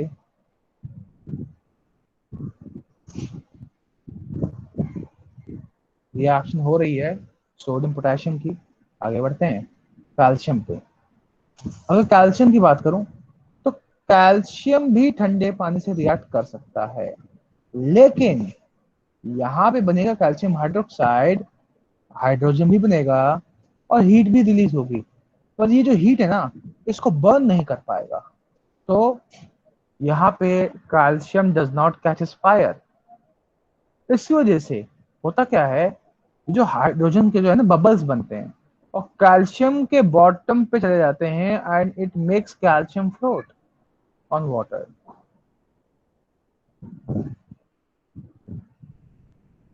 सर बबल किससे बनते हैं वो समझ अरे बेटा हाइड्रोजन गैस है, गैस बनेगा बबल्स फॉर्म में निकलेगा ना। Yes sir yes sir. Sir लेकिन हाइड्रोजन का तो एटॉमिक वेट बहुत कम होता है कैल्शियम के रिस्पेक्टिव में, तो सर वो कैसे उठा उसको फ्लोट करा पाएगा? वो तो खुद बहुत नीचे चला जाएगा उसके साथ। यहाँ पे ना एयर गैप्स बन जाते हैं, उस वजह से फ्लोट करता है। तो सर मतलब बहुत ज्यादा हाइड्रोजन होता है। काफी अच्छा कंसेप्ट लगेगा, वो एक फिजिक्स के टीचर को समझा पाएगा कि ये कैसे फ्लोट कर रहा है। आई रिक्वेस्ट यू कि एक फिजिक्स टीचर से आप पूछें कि कोई ऑब्जेक्ट है तो नीचे अगर एयर स्पेसेस एयर गैप्स आ जाए तो वो क्यों फ्लोट करेगा। बेटर आंसर, मतलब बेटर आंसर आपको फिजिक्स का टीचर दे पाएगा इस पे। सर बबल्स क्यों बन रहे हैं? सर लेकिन आपने तो क्यों बन रहे बेटा, अभी बताओ ना। अगर अगर मान लो ये पर्टिकुलरली कंटेनर है, इस कंटेनर वाटर है, ठीक है, आप यहाँ से एयर सप्लाई कर रहे हो तो वो एयर अंदर जाके क्या बबल तो बनाएगा, और क्या बनाएगा? अंदर क्या एयर कहीं तो जाएगा ना अंदर अंदर यूं यूं। आपने देखा नहीं है क्या? आप एक काम करो ना, आप एक पाइप लो, वाटर लो, और वाटर में पाइप से एयर ब्लो करो, देखो अंदर क्या दिखता है, बबल्स नहीं दिखते क्या आपको? किया है सर, फ्रूटी के साथ किया है। अरे फ्रूटी में मत कर, पानी में कर, फ्रूटी को पी जा, उस पर एक्सपेरिमेंट मत कर, ठीक है? मैं सिंपल सी बात कर रहा हूँ कि एयर, अगर तुम किसी लिक्विड में एयर डालोगे तो एयर ही जाएगा, अंदर कुछ और थोड़ा बन जाएगा।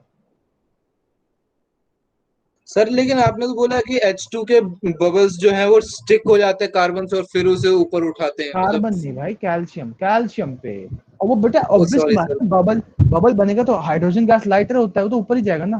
तो ऐसा तो नहीं है कि सारा का सारा कैल्शियम पे ही चला जाएगा, कुछ कैल्शियम के नीचे आएगा, तो कैल्शियम नीचे आएगा, इट मेक्स इट फ्लोट। अच्छा कैल्शियम के नीचे आएगा ये बोल रहे हो आप? मुझे लगा वो स्टिक हो बंगाली जाएगा बोल रहा उसके। हूँ मैं सबसे। नहीं सर, मुझे लगा आपने बोला कि वो स्टिक कर जाएगा उसके। हाँ बोलो बेटा। दस कैल्शियम के रिएक्शन में आपने इसमें हीट का क्या रोल है? बेटा देखो, ये तो आपको पता ही है कि अगर मेटल रिएक्शन करा रहे हो तो हीट रिलीज होगा, तो वो हीट इतनी सफिशिएंट नहीं है कि हाइड्रोजन को बर्न कर दे, पर हीट रिलीज होती है। आप कैल्शियम को डाल के देखो पानी में,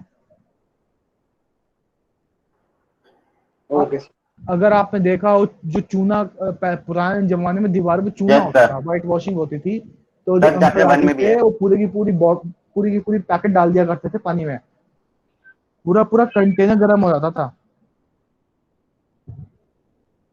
देखा आप लोगों नहीं होते हुए? हाँ बोलो। सर यस सर, ओ चैप्टर सर 1 में भी है सर ये।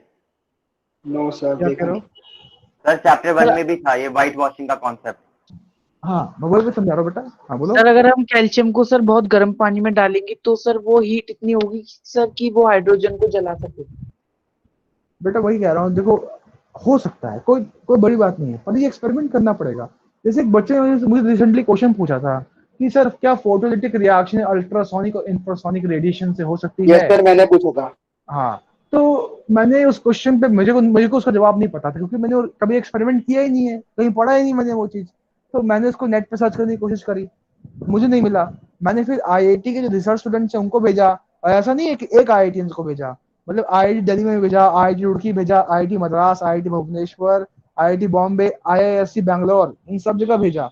तो जो जवाब आया ना, कुछ दमदार जवाब नहीं मिला मुझे, मतलब मुझे ऐसा फील हुआ कुछ, कोई कुछ कह रहा है, कोई कुछ कह रहा है, कोई कुछ कह रहा है, कोई बोल रहा हो जाएगा, कोई नहीं हो जाएगा। तो मैंने उनसे ये पूछा कि क्या ये कहीं पे इस पर काम हुआ है, तो they are not sure about it. तो ऐसा कोई भी इंफॉर्मेशन जो मुझे, जिसका कोई ठोस आधार नहीं हो, देना बेकार है ना। तो from my and I haven't given answer on that, ठीक है? सर सर सर अगर हॉट वाटर होगा तो हो सकता है कैच फायर। सिमिलरली आप कह रहे हो सर अगर मैं यहाँ पे गर्म पानी से कैल्शियम रिएक्शन कराऊं, maybe it catch fire, but I can not assure this. Okay sir. हाँ बोलो, नेक्स्ट डाउट क्या है? आगे बढ़ते हैं बेटा। बेटा आगे देखते हैं। अब देखो Yes, sir. मैग्नीशियम, देखिए बेटा पहले 3 रिएक्शन जो ऐसे हुए, यहाँ पे ये इन तीनों ने ही कोल्ड वाटर से रिएक्ट कर, लेकिन अब मैग्नीशियम जो है, ये मैग्नीशियम कोल्ड वाटर से नहीं करेगा, मैग्नीशियम करेगा हॉट वाटर से रिएक्शन। अब बनाएगा magnesium hydroxide and hydrogen.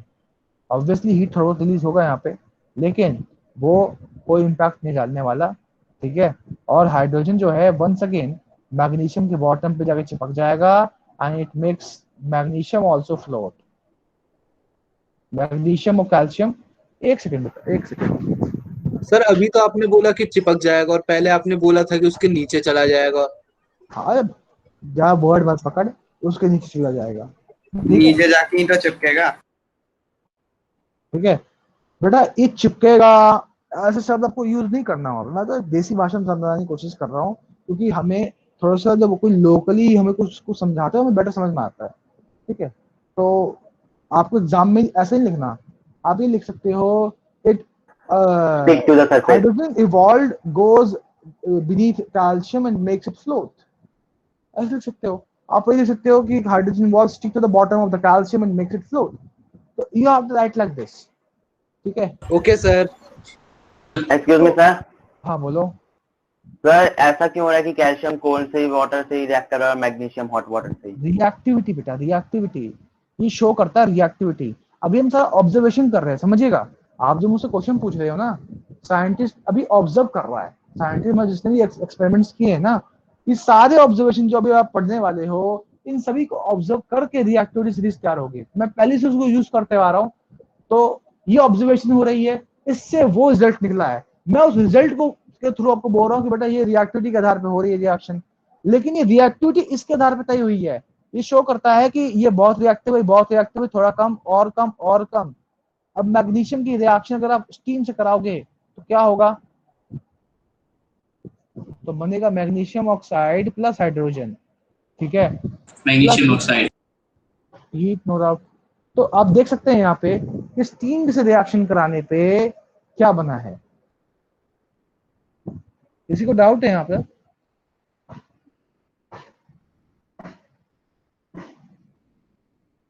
No, sir. Students, am I audible to all of you? Yes, sir, you are audible. Yes, sir, you are audible to all. हाँ, तो ये आप एक बार स्क्रीनशॉट लो इसका। Sir return. सर लिख लिया। रब कर दूंगा। फेलो रिएक्शन में सर मैग्नीशियम फ्लोट करता है? हाँ बेटा करता है। स्टीम के साथ भी करता है। जिंक नहीं करता बेटा। नहीं सर, मैं कह रहा हूँ जब स्टीम के साथ रिएक्ट करता है तब भी मैग्नीशियम ऑक्साइड फ्लोट करता है। जिंक के साथ रिएक्ट करता है सर स्टीम बेटा क्या बोल रहा है, समझ नहीं आ रहा मुझे। सर भाप से अगर रिएक्ट करता है तब तो बेटा मैग्नीशियम ऑक्साइड बन गया ना, पाउडर्ड फॉर्म में होगा। It will settle down at bottom. अच्छा ओके, नाउ अब हम बात करते हैं एल्यूमिनियम की। एल्यूमिनियम की रिएक्शन अगर आप वाटर से कराओगे तो क्या बनेगा, याद रखिएगा एल्यूमिनियम कोल्ड और हॉट वाटर से रिएक्ट नहीं करता, ठीक है, लेकिन एल्यूमिनियम स्टीम से रिएक्ट करता है और देता है aluminium oxide plus hydrogen. Similarly, zinc also react with steam only, not with cold and hot air, and it gives you zinc oxide plus hydrogen. Iron reacts with steam to give you Fe3O4 plus H2. अब क्या copper react करेगा water से? कैसे ले लो, cold ले लो, hot ले लो, steam ले लो, रिएक्शन होगी? No reaction. अब यहाँ पे क्वेश्चन उठता है कि कॉपर वाटर के साथ सॉलिड कोल्ड हॉट स्टीम क्यों रिएक्ट नहीं कर रहा है? क्योंकि सर उसकी रिएक्टिविटी बहुत कम है। अगर आप रिएक्शन में देखो ये सारे रिएक्शन क्या है, डिस्प्लेसमेंट रिएक्शन ही तो है।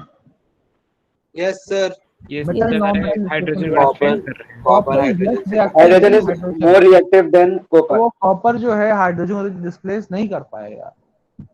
ये जो कंक्लूजन है ना वो इस ऑब्जर्वेशन से निकाली गई है, समझ रहे हो?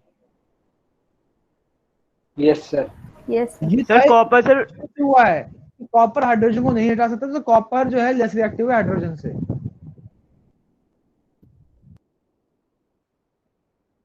सर कॉपर ऑक्सीजन के साथ रिएक्ट कर लेता है पर वाटर के साथ नहीं कर पाता। नहीं कर सकता, सिंपल सी चीज है बेटा, समझ। सर जिंक आयरन भी वाटर के साथ रिएक्ट नहीं करेंगे ना। कॉपर ऑक्साइड क्या है? आयनिक कंपाउंड है ना। इसमें हो क्या रहा है, कॉपर इलेक्ट्रॉन देना चाह रहा था, इलेक्ट्रॉन लेना चाह रहा था, हो गई बॉन्डिंग। लेकिन यहाँ पे कॉपर हाइड्रोजन को हटाना चाहता है और जब वो हटाएगा तो H+ फॉर्म में आएगा, है ना। कॉपर बोलेगा कि इलेक्ट्रॉन ले लो भाई और छोड़ दो OH नेगेटिव को, तो H+ क्या बोलेगा कि यार मेरे पास तेरे से ज्यादा इलेक्ट्रॉन है, तेरे से ज्यादा कैपेबिलिटी इलेक्ट्रॉन देने की, तुम ले लो इलेक्ट्रॉन, निकलो यहाँ से। तो कॉपर डिस्प्लेस नहीं कर पाएगा हाइड्रोजन को। Sir I have a doubt. बोलो सर, जब हम आयरन को सर खुले आसमान में छोड़ देते हैं तो मॉइस्चर की वजह से वो रस्ट कर जाता है और ऑक्साइड बना लेता है, तो सर वहां पे तो स्टीम तो सर होता ही नहीं है सर, तो फिर वहां क्यों रिएक्ट करता है वो? बेटा तो क्या रिएक्शन तुरंत होती है? No sir, it takes in fact months and years to carry out the complete corrosion process अब मान ले एक आयरन की रॉड है, उसका कोरोजन होने में 1 साल लग रहा है या 1 महीने लग रहा है। This is very very very very very slow reaction, समझ रहे हो? तो यहाँ पे इसको आप इंस्टेंटली ऑब्जर्व नहीं कर पा रहे हो, इसलिए कहते हो आपकी रिएक्शन बहुत स्लो, रिएक्शन नहीं हो रही है। आपको तो ये दिखा रिएक्शन नहीं हो रही है, इंस्टेंटली रिएक्शन कैसे हो रही है वो देख रहे हैं अभी हम। अब उसको छोड़ दिया, हवा में मौजूद एयर भी था, हवा में मौजूद वाटर भी था, सबसे रिएक्शन हुई थी।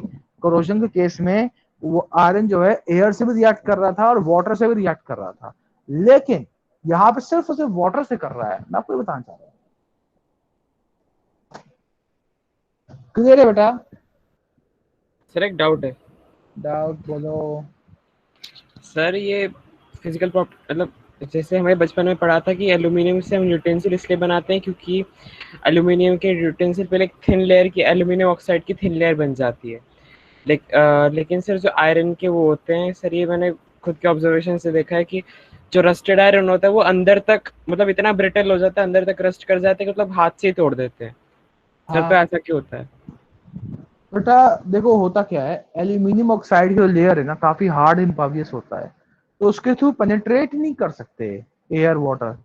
लेकिन जब आयरन की रस्टिंग होती है ना तो आयरन ऑक्साइड बनता है, हाइड्रेटेड आयरन ऑक्साइड। वो काफी रेड ब्राउन फ्लैकी सब्सटेंस का पपड़ी जैसी होती है, ठीक है? Yes sir. तो बहुत इजी टूट जाता है।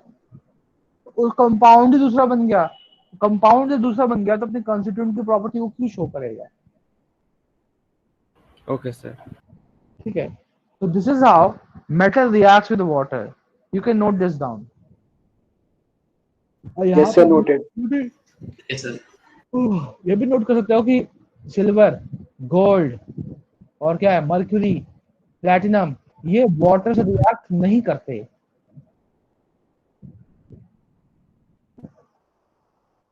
तो स्टीम से भी नहीं करते हैं ना? नहीं, ठंडा गर्म स्टीम किसी से नहीं।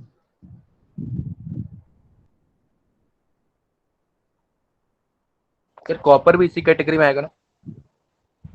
हाँ बेटा कॉपर भी है, कॉपर का मैंने अलग से समझा दिया है, कॉपर भी ले लो उसमें।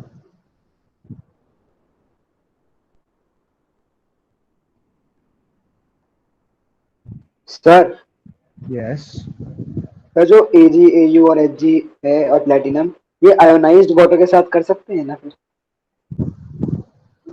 Ag आयोनाइज्ड वाटर के साथ कर सकते हैं या नहीं, नॉट श्योर,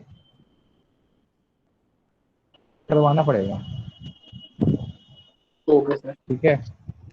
आजकल जो वाटर फिल्टर है उसमें नया कंसेप्ट आया है, कॉपर वाला आरओ ले लो, ठीक है? आता है ना? Yes sir. एक सीनियर सिटीजन ज्ञान दे रही होती है, अरे नाम मत लो किसी ब्रांड का।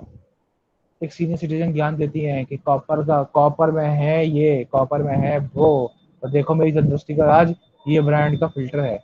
लेकिन ऐसा कुछ नहीं बेटा, कॉपर में पानी पीना चाहते हो, कॉपर के बर्तन लो, उसमें पानी भर लो, रात को भर के रख दो, सुबह पी लो, दैट इज मैं हर रोज पी सफिशिएंट। रहा हूँ, क्या बेटा? मैं हर रोज पी रहा हूँ। Very nice.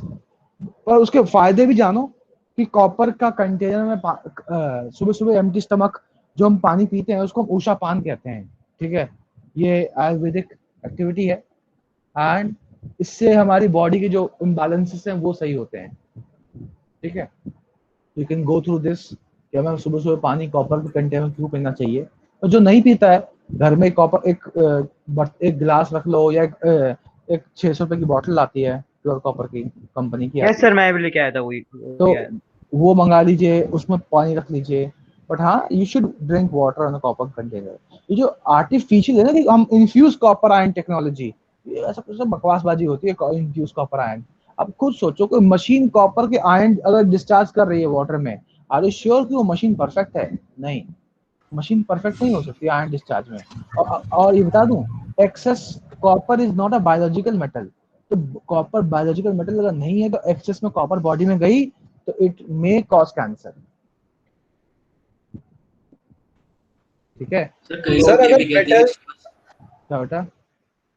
सर अगर मेटल बॉडी में जाता है तो कैंसर ही क्यों करता है अगर एक्सेस में चला जाता है? बेटा इसकी पीछे एक बहुत बड़ी कहानी है, ठीक है? तो ऑलमोस्ट एक चैप्टर है, उसको हम बोलते हैं मेटालोथेरेपी बोलते हैं, ठीक है। तो ये भी आपका मेडिसिनल केमिस्ट्री में आता है, एमएससी में ही आता है बेटा। अच्छा, इस लेक्चर्स आपने अपने YouTube चैनल पे भी डाले हुए हैं?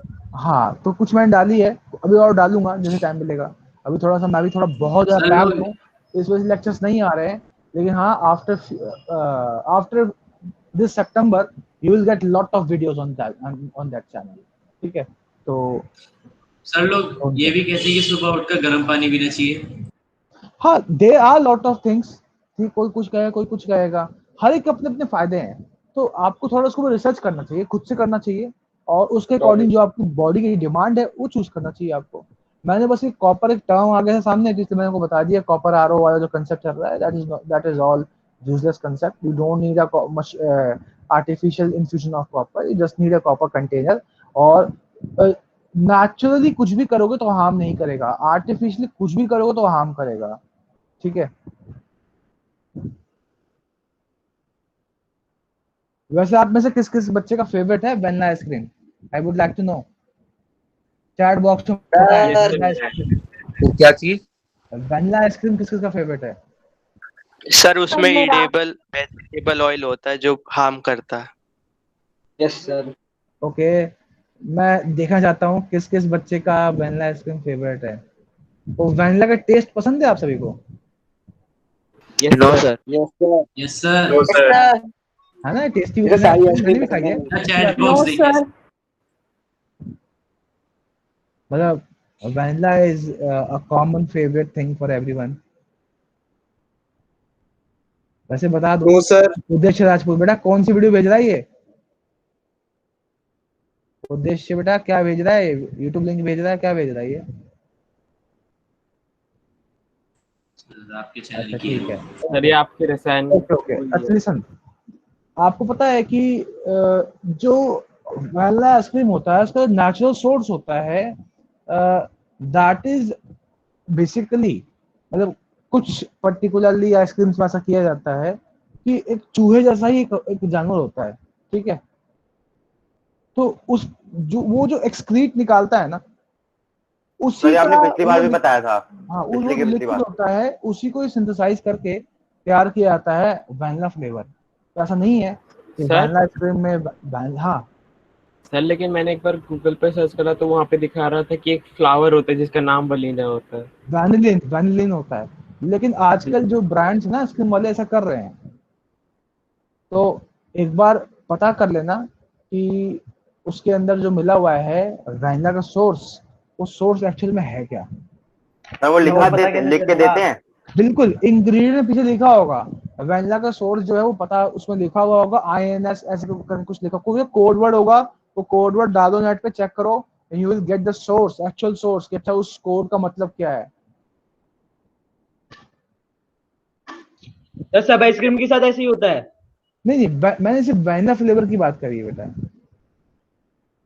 ठीक है। तो जब तक मुझे नहीं पता था मैं भी खाता था, I started avoiding vanilla flavour now. तो आप लोग भी कर सकते हो, बट लेकिन हाँ अपने एंड से रिसर्च करो, मैंने बस एक इन्फॉर्मेशन दी है, इसको मानना ना मानना आपके ऊपर है। और थोड़ा सा अपने सर बाहर की कॉफी भी ऐसी बनती है? कॉफी भी ऐसी बनती है, दिस इज ट्रू, कॉफी भी ऐसी बनती है, लेकिन हाँ दिस इज नेचर। मतलब अगर साबूदाना की बात करो तो साबूदाना नॉनवेज है और लोग उसे व्रत में खाते हैं। हाँ sir. Sabudana is non veg. Veg कैसे? सर कैसे? पता करो। तो साबूदाना क्या है? साबूदाना बेटा ये तरह का वाइट बॉल्स होते हैं जिस दूध में डाल के इसका एक डिश बनता है, और वो नॉनवेज में लोग उसे खाते हैं। व्रत में खाया जाता है ये। सर वो कहाँ से मिलता है? सर पर ये नॉनवेज कैसे हुआ? गूगल कर लेना अभी, कहाँ से मिलता है, क्यों मिलता है, दैट इज योर पार्ट। आपको छोटी सी इन्फॉर्मेशन दी है और आप इसको ऊपर रिसर्च करो कि साबूदाना वेज है नॉन वेज है। अगर मैं गलत बोल रहा हूँ तो मुझे नेक्स्ट क्लास में करेक्ट भी कर सकते हो, नेचर आप गलत हो, और ये वेज होता है। सर ये नॉनवेज होता है, नॉनवेज इसलिए होता है, पता करना वैसे आप कि जब ये जो साबूदाना जब है ना, ये बेसिकली ये जो शेप जो लेता है ना वो कीड़े के कारण लेता है, वो कीड़ा जो है इसको खाता है और उसके कारण जो है शायद वो इस शेप में कन्वर्ट हो जाता है। तो इसमें इंसेक्ट्स का इन्वॉल्वमेंट है इसमें, और इंसेक्ट्स वो मर जाते हैं तब ऐसा कन्वर्जन वो होता है। तो आप जाके वो डिटेल में इसके ऊपर पढ़ें। क्योंकि इसमें इंसेक्ट्स का इन्वॉल्वमेंट है। Okay sir. फिर सर ऐसा तो व्रत टूट जाना चाहिए। सर सर मैंने इसके ऊपर ये मेरे को कहीं और से भी सुना था, तो मैंने इस पर रिसर्च करी थोड़ी बहुत सर। तो उसमें मतलब जैसे गूगल पे बता रहा था कि वो किसी एक कसावा रूट से बनता है और उनके गोल गोल एक सीव से निकाल कर बनाते हैं वो, एक प्रेशर अंडर प्रेशर वो सीव से निकाल कर वो वैसा शेप देते हैं सर्कल में। बेटा फिर से बोलो, वो समझ नहीं आया। सर मैंने गूगल पे सर्च करा था, मतलब मेरे को किसी कहीं और से भी ऐसा सुना था मैंने, तो फिर उसमें बोल रहा था कि जो मतलब ये क्या कहते हैं साबूदाना आता है, ये किसी एक रूट से बनता है, प्लांट के रूट से बनता है, और वो पर्ल शेप जो आता है उसका वो वो क्या कहते हैं सीव, अब प्रेशर के अंडर वो एक सीव से निकालते हैं, इससे बनता है वो, मतलब जो सर्कुलर आप शेप्स पता होते हैं। करो ना बेटा, देखो मैंने तो मेरे को एक इन्फॉर्मेशन मिली, मैंने आपको दे दिया, ठीक है। अब now it's responsibility to go through this. अगर आपको लगता है कि मैं गलत हूं तो आप बता सकते हैं मुझे कि हाँ सर एक्चुअल में ऐसा ऐसा होता है। मैंने ये पढ़ा है कि इंसेक्ट्स का इन्वॉल्वमेंट होता है उसमें। सर आप ठीक ही कह रहे होगे। इन्वॉल्वमेंट के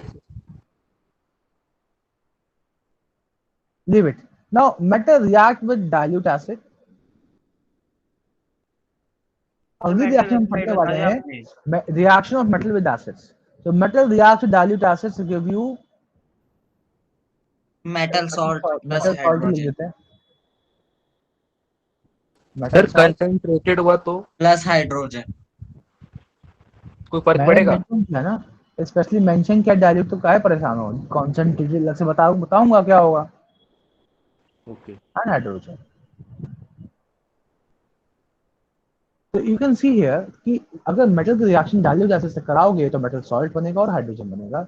अब one second, reactivity will depend on the type of reaction you studying. तो sodium, potassium, sodium, calcium, magnesium, aluminium, aluminium, ठीक है, जिंक, कॉपर। आयरन, कॉपर, इसकी रिएक्शन करा दो डायल्यूट HCl से।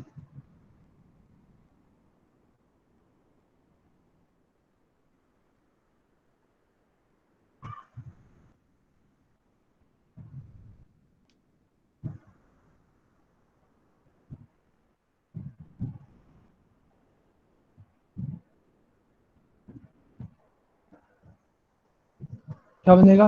KCl plus H2, NaCl plus H2, CaCl2 plus H2, MgCl2 plus H2, AlCl3 plus H2,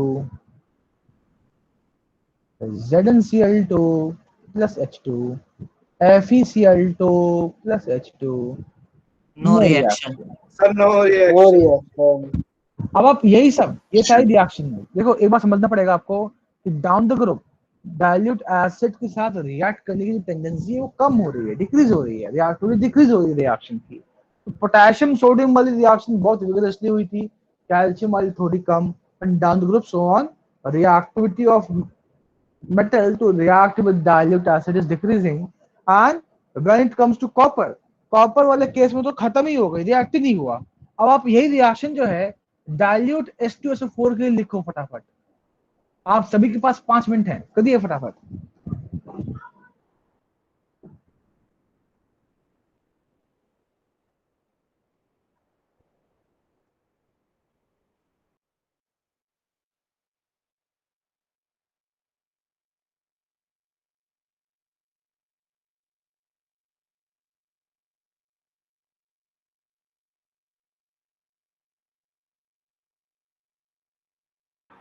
sir done.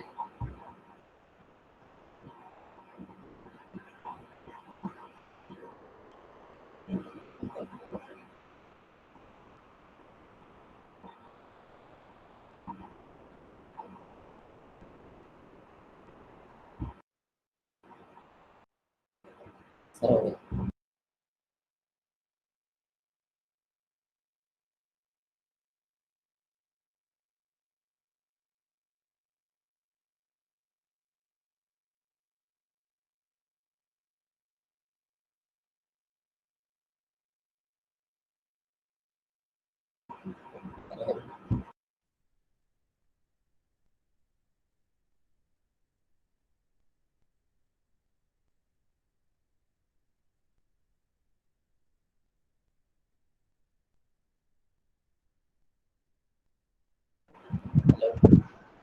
अगर हो गया बेटा तो बहुत अच्छी बात है। Let others do also. Done.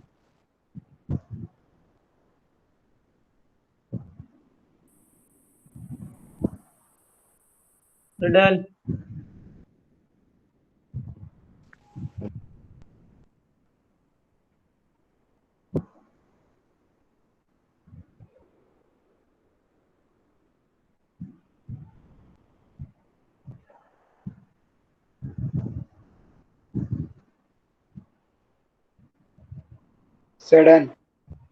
Good.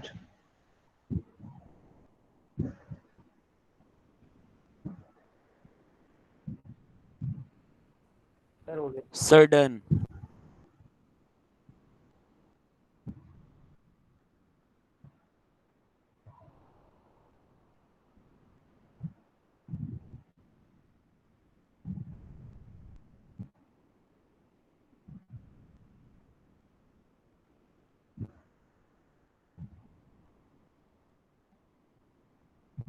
Done. मैं देख रहा हूँ टाइमिंग में देख रहा हूँ बेटा, आप बस करके बैठे रहो चुपचाप, अपने आप डिस्कस कर लेंगे हम।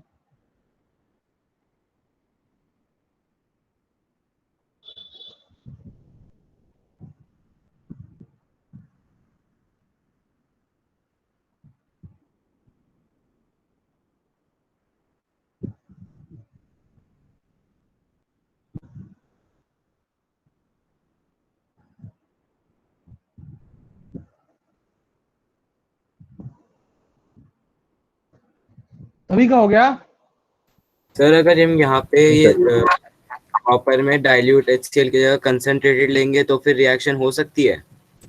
अरे बेटा कंसंट्रेटेड में क्यों आ रहा है, मैं गया हूँ नहीं गया हूँ ना, काम डाउन। Okay sir.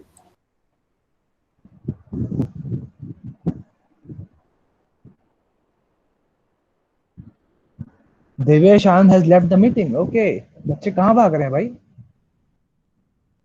68 बच्चे कैसे सर रह गए? एक्चुअली हाँ सर मेरी बैंडविड्थ ड्रॉप हो रहा है तो मैं भी किसी भी समय निकल जाऊंगा। अच्छा तो मेरा भी बैंडविड्थ ड्रॉप हो रहा है तो मैं कभी भी निकल सकता हूँ। बेटा छत पे बैठा करो ना पढ़ने के लिए, आप लोगों को छत पे ही अपना ठिकाना बना लेना चाहिए जहाँ पे इंटरनेट मिल रहा हो आपको। सर छत पे सर और ज्यादा होगा सर, छत पे तो बैंडविड्थ ही नहीं आएगा बड़ी खतरनाक जगह सर, कहाँ रहते क्योंकि हो बेटा? वाईफाई वहां तक पहुंच ही नहीं पाता। तो वाईफाई में तो फिर तो कोई दिक्कत ही नहीं आनी चाहिए। सर मैं मंडावली में रहता हूँ। तो मंडावली में वाईफाई नहीं चलता? सर वाईफाई का ही तो बैंडविड्थ लो है आज। अच्छा वाईफाई का आज बैंडविड्थ लो हो रहा है सर, चल रहा है लेकिन बीच बीच में डिप हो रहा है बहुत ज्यादा, तो जब वो डिप हो जाता है ना तो एकदम से फ्लक्चुएशन बहुत ज्यादा हो जाता है। बाकी बच्चों का हो यस सर हो गया। देख लिया। यशी राय 10th B2 और क्या लिखा 52 एकदम से। Yashi can you hear me? Yes sir. Swapnil Bind बेटा, शशि बेटा हो गया तेरा सवाल सारे कर लिए?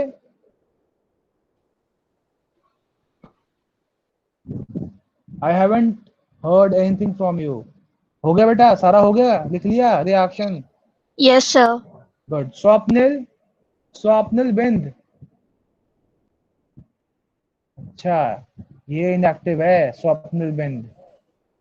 Yes sir. अच्छा बच गया बेटा तू, या तेरा अभी पीटी में पकड़ता मैं तेरे को। साची शर्मा बेटा हो गया? पुलकित कुमार यस सर। चलिए इस रिएक्शन को देखते हैं। पोटेशियम प्लस डाइल्यूट अपने आप मान लेना आप, क्या बनेगा?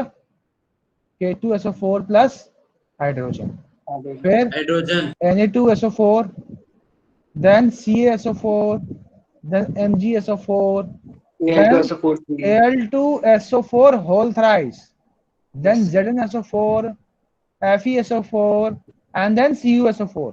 तो ये रिएक्शन CuSO4 कैसे बना कैसे होगा? नहीं बनेगा।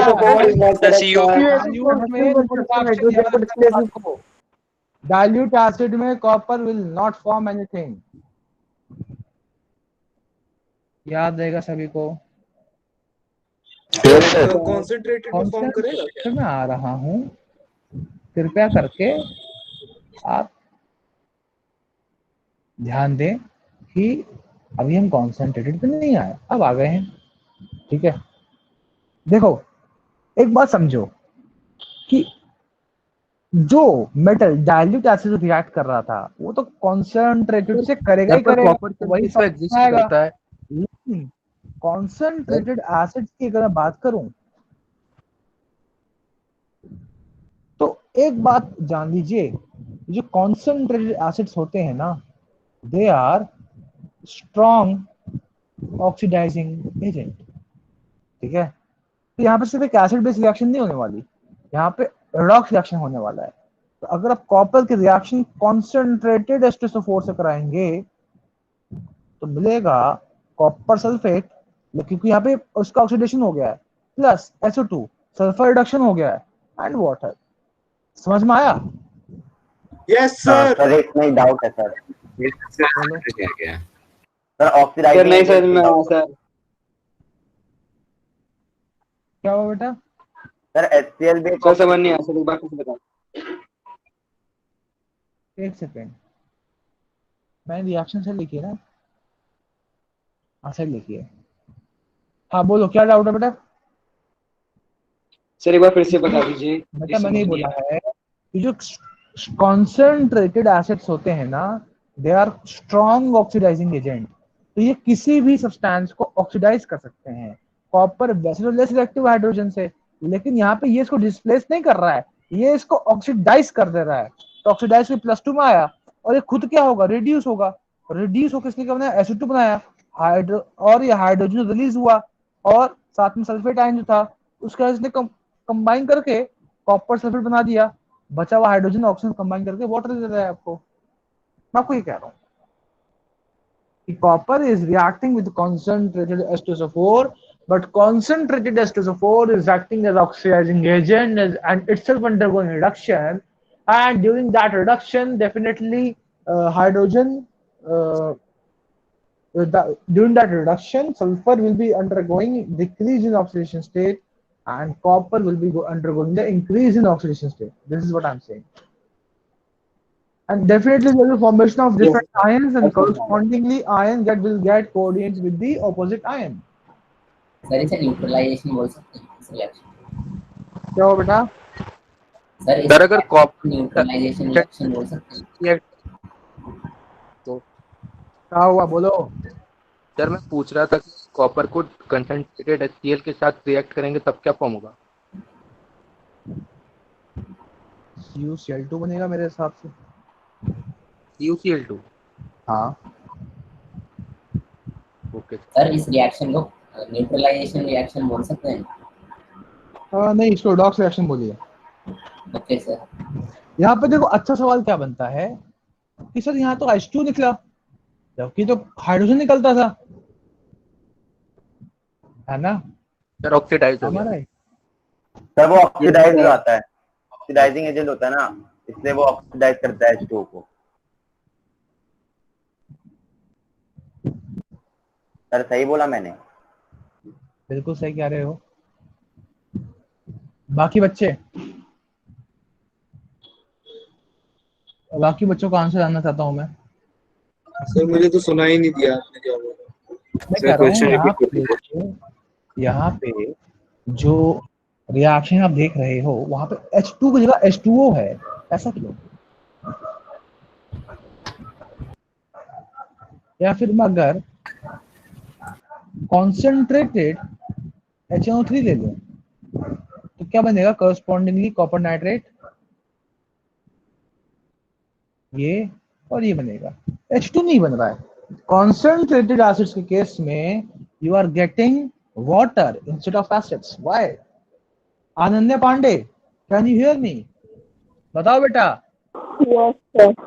बताओ आंसर बताओ फटाफट. Sir, answer show 3. Okay, Ishika Kansal. Sir question क्या था? बेटा हाइड्रोजन क्यों नहीं बना, पानी क्यों बना? पानी कहाँ से आया? कौन लाया पानी? धरती पे नहीं, इस रिएक्शन पे. तो Lavish Balyan. Hydrogen. Lavish Balyan answer. Yes sir, yes सोच रहा हूँ अभी. सोचो. दीपेश करदम.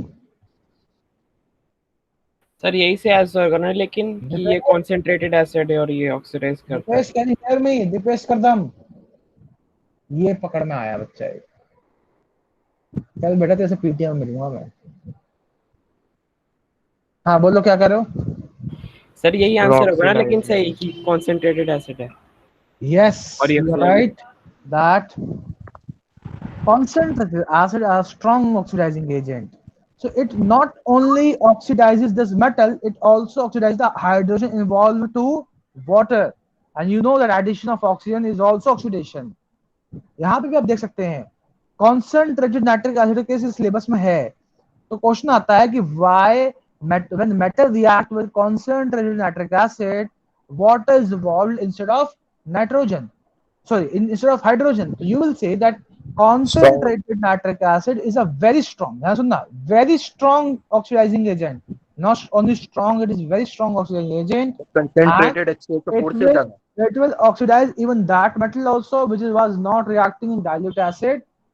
ध्यान सुनना, dilute acid में dilute HNO3 नहीं, ध्यान सुनना, dilute HNO3 और concentrated HNO3 दोनों strong है. वेरी डाइल्यूट जो होगा वो वीक होता है, वो वीक होगा, ये वीक हो जाएगा. और ये दोनों स्ट्रॉन्ग है. ये एक एक्सेप्शनल केस है, याद रखना, ये बहुत अच्छा है, एग्जाम में आएगा, इंपॉर्टेंट. ठीक है सर, ये तो बोर्ड में भी आएगा ना. कॉन्सेंट्रेटेड नाइट्रिक एसिड या नाइट्रिक एसिड बोल देगा, वो जब मेटल रिएक्ट करता है तो हाइड्रोजन गैस या वाटर इवॉल्व होता है. तो आप ये बताओ कि स्ट्रॉन्ग ऑक्सीडाइजिंग एजेंट है, इसलिए वो मेटल के साथ साथ हाइड्रोजन को भी ऑक्सीडाइज कर देता है और खुद वो रिड्यूस हो जाता है NO2 में या N2O में या NO में. इस तरह से वो खुद क्या हो जाता है, रिड्यूस हो जाता है. तो सर, हाँ बोलो. तो sir can we conclude that the oxidising power is dependent on the number of ions? Sir मतलब कि जितना कंसंट्रेटेड एचओ का उतना ही स्ट्रॉन्ग ऑक्सीडाइजिंग एजेंट होगा. बिल्कुल सही बात है. तुम्हारे गैंग में जितने मेंबर, तुम्हारा गैंग उतना स्ट्रॉन्ग. ऐसी तो होता है ना. Yes sir. हाँ, अरे बहुत छोटा हो गया. अब एग्जाम में क्वेश्चन अगर आए कि ऐसा रिएक्शन लिखो जिसमें नाइट्रिक एसिड से रिएक्शन हो रही हो लेकिन हाइड्रोजन गैस इवॉल्व हो रहा हो. Magnesium and manganese. ये प्रॉपर ये आपके सिलेबस की रिएक्शन है, मैं लिखवा रहा हूँ. यहाँ पे HNO3 की रिएक्शन होती है मैंगनीज और मैग्नीशियम से, लेकिन नोट करने वाली बात ये है कि ये वेरी डाइल्यूट होता है नाइट्रिक एसिड. रिएक्शन तो बाकी भी हो सकती है, लेकिन मैग्नीशियम और मैंगनीज की रिएक्शन स्पेसिफिकली दिया हुआ सिलेबस में. तो ये सवाल कूद पड़ेगा जहाँ पेपर में, और फिर तुम्हें मेरी याद आएगी कि सर हमारे कितने अच्छे हैं कि हमें एक चीज डिटेल में बताते हैं, स्पेसिफिकली बताते हैं, और वही एग्जाम में आता है. ठीक है, this is a important section. सवाल बनने के चांसेस यहाँ से हैं 100%. सर वो वीक था इसलिए वो ऑक्सीडाइज नहीं कर पाया ना. यस. और सर हम यहाँ पे अगर कॉन्सेंट्रेट लेते तो सर H2 का फॉर्मेशन हो जाता. तब ऑक्सीडाइज. हाँ ऑब्वियस बात है. Sir yes. सर मुझे अब भी समझ में नहीं आया कि ऊपर वाले में H2O का जो अभी आपने पूछा कि कैसे फॉर्मेशन हुआ वाला. बेटा मैं सिंपल से मैंने बात बोली है, जो कॉन्सेंट्रेटेड एसिड है वो आपका स्ट्रॉन्ग एसिड है. ठीक है, और साथ ही साथ स्ट्रॉन्ग ऑक्सीडाइजिंग एजेंट भी है. तो वो आपके मेटल के साथ साथ जो हाइड्रोजन गैस इवॉल्व हो रही है दोनों को ऑक्सीडाइज कर देता है. तो जब मेटल ऑक्साइड होगा तो 0 से +2 स्टेट या किसी भी +n के स्टेट में जाएगा, और जब हाइड्रोजन ऑक्सीडाइज होगा तो वो ऑक्सीजन गेन कर लेगा। सिंपल सी बात बताइए मैंने, क्या कंफ्यूजन है? सर हाँ सर मुझे इस वाले जो अभी जो आपने बताया इसका डाउट है सर। ये आपने बताया था कि मतलब HNO3 को अगर हम वो वेरी डाइल्यूट होने से वो वीक एसिड बनता है, तो सर मैं सिर्फ Mg और Mne क्यों लिया सर? वो तो वीक बोल तो एसिड रहा है हूँ, तो किसी को सिलेबस में ये है, आपके सिलेबस में ये है, ऐसा कुछ नहीं है कि MgMn ले लिया है। आई एम जस्ट सेइंग कि आपको सिलेबस में ये है, तो वही लिखवा दिया उसने। अब वो वेरी डाइल्यूट एसिड है तो ऑब्वियसली बात है, जो मॉडरेटली रिएक्टिव एलिमेंट्स हैं उससे वो रिएक्शन कर सकता है वो easily. Okay sir. Sir sir आप मुझे बता सकते हो कि असल में हो क्या रहा है यहाँ पे? सर आप ऑक्सीडेशन टर्म का इस्तेमाल तो कर रहे हो सर, बट सर मेरे को ये ऑक्सीडेशन नंबर ये सब, तो सर मैंने तो ये किया है कि सर ऑक्सीडेशन नंबर इसका ये है, तो सर माइनस करके हम निकाल देते हैं। बिल्कुल सर बेटा, डेप्थ में मैंने नहीं बताया कि आपको इसका क्या ऑक्सीडेशन होगा। नंबर कंसेप्ट भी बताया था। उस ऑक्सीडेशन नंबर कंसेप्ट मैंने समझाया था कि increase in oxidation number is oxidation and decrease in oxidation number is reduction. So if you see it, look at the copper, you will see that copper have oxidation state of 0 in the reactant side, but in the product side, you will see that it is having oxidation state of +2. Am I right? Yes, sir. And this is the difference between these two. I can say that copper is undergoing oxidation. And who made this possible? H2SO4 or HNO3. These concentrated acid oxidized these metals. नहीं आ रही। So they are the oxidizing agent, ना? Yes, sir. समझ में आया? Yes sir, ये तो समझ में आ गया सर। फिर लेकिन SO2 वही कैसे हो रहा है वो स्ट्रॉन्ग नहीं आ रहा। ऑक्सीडाइजिंग एजेंट, सुनो, लेकिन वही स्ट्रॉन्ग ऑक्सीडाइजिंग एजेंट जो है वो साथ साथ आपके हाइड्रोजन को भी ऑक्सीडाइज कर देता है। मैं ये कहना चाहता हूँ। सर फिर SO2 का फॉर्मेशन कैसे हो रहा है? बेटा अब एक चीज बता, रिडॉक्स इज कॉम्प्लीमेंट्री। ऐसा नहीं है कि तुम दिवाली में किसी को मिठाई दोगे, नहीं, दिवाली में तुम्हारे लिए कोई से मिठाई है और तुम उसको मिठाई नहीं दोगे, ऐसा होता है क्या? No sir. नहीं होता ना। या कोई भी त्योहार सर होता है, मेरे यहाँ हो ईद ले जाता है लो, कभी ईद में कभार। क्या होता है कि सेवई आती है एक घर में तो उसके घर भी सेवई जाएगी, है ना? या फिर जैसे मेरे पड़ोसी हैं तो वो मेरे को हमेशा बुलाते हैं ईद पे सेवई के खिलाने के लिए, तो दिवाली में हम भी उन्हें मिठाई बेचते हैं। तो ये गिव एंड टेक रिलेशन है बेटा। Similarly redox is complementary. तो अगर वो दूसरे का ऑक्सीडेशन कर रहा तो खुद का वो क्या करेगा? रिडक्शन करेगा ना। Yes sir. ऑब्वियस सी बात है। Sir very thank you. क्या बेटा, क्या बोल रहे हो? मैं कहता कि अगर वेरी डाइल्यूट की जगह डाइल्यूट भी नाइट्रिक एसिड ले लें तो H2O का तो भी फॉर्मेशन हो जाएगा। ऑक्सीडेशन बेटा, तो भी वो स्ट्रॉन्ग ऑक्सीडाइजिंग एजेंट है। जितना मैंने पढ़ा है, जितना मैंने हाथ पर मारा है नाइट्रिक एसिड के ऊपर, तो जो मैंने पढ़ा है वो यही पढ़ा है कि चाहे वो कॉन्सेंट्रेटेड हो चाहे डाइल्यूट हो, दोनों ही स्ट्रॉन्ग ऑक्सीडाइजिंग एजेंट है। HCl क्या होगा? केस है। हाँ, HCl HCl will be a strong oxidizing agent, concentrated। Sir मैंने MnO2, सर मैंने एक रिएक्शन पढ़ी थी MnO2 और HCl के बीच में, तो डाइल्यूट था वो बेटा। ओके सर, ओके सर जब हम HCl जोर से लेंगे बोलो, तो जोर से बोलो। सर अगर हम HCl लेंगे तो उसमें क्लोरीन गैस तो इवॉल्व होगा और सर वाटर भी आएगा। अगर आप क्लोरीन गैस इवॉल्व हो सकता है, वाटर भी आ सकता है, नॉट अ बिग डील, हो सकता है। सर पर वाटर के लिए ऑक्सीजन की भी तो नेसेसिटी होनी चाहिए। आप रिएक्शन हमारे एनवायरनमेंट में क्या ऑक्सीजन नहीं है? नहीं, तो मतलब सर उस टाइम ऑक्सीजन को एनवायरनमेंट से लिया जाएगा। ऑब्वियस सी बात है। Okay sir. Sir copper very dilute nitric acid के साथ रिएक्ट नहीं करेगा? मेरे हिसाब से करेगा बेटा, क्योंकि वो भी स्ट्रॉन्ग ऑक्सीडाइजिंग एजेंट है। सर वेरी डाइल्यूट, तो वो वेरी डाइल्यूट नहीं करेगा। Okay I heard that you said dilute। अच्छा एक सेकंड रुको।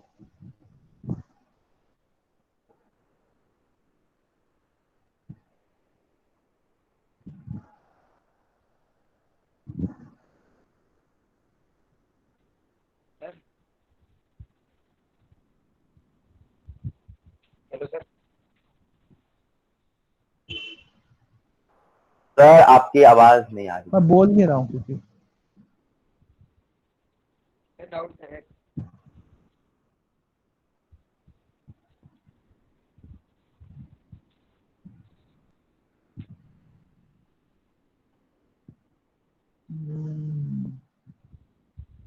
ओके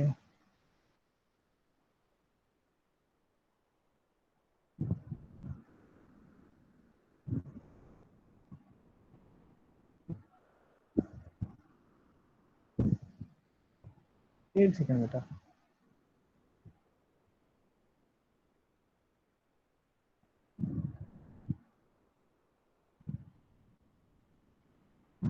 अच्छा हाँ बताओ बेटा, क्या कह रहे हो?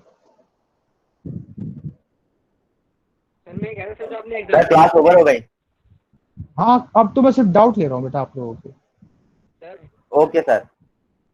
पूछो क्या डाउट है और? सर मैं कह रहा था सर जो आपने एग्जांपल दिए सर वो स्ट्रॉन्ग एसिड क्या के लिए हैं।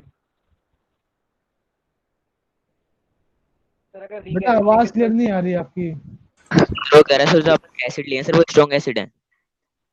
कौन सा? सर जो आपने एग्जांपल दिए हैं सर ये कॉन्सेंट्रेटेड वाले में सर सारे स्ट्रॉन्ग एसिड के लिए हैं सर, अगर वीक एसिड लेंगे तो क्या होगा? बेटा फिर से बोल, कौन सा एसिड स्ट्रॉन्ग, कौन सा एसिड वीक, कौन सा बोल रहा है? सर जो आपने सर बोर्ड में लिखे हैं अभी एग्जांपल। बेटा ये जो देखो concentrated acids are weak, strong acids है ना। ऑब्वियसली बात है कॉन्सेंट्रेशन उसकी ज्यादा हो गई, स्ट्रॉन्ग ऑक्सीडाइजिंग एजेंट भी होगा वो। और डाइल्यूशन जब आप करोगे तो ऑब्वियसली बात है वो वीक हो जाएगा, उसकी स्ट्रेंथ कम हो गई ना। सर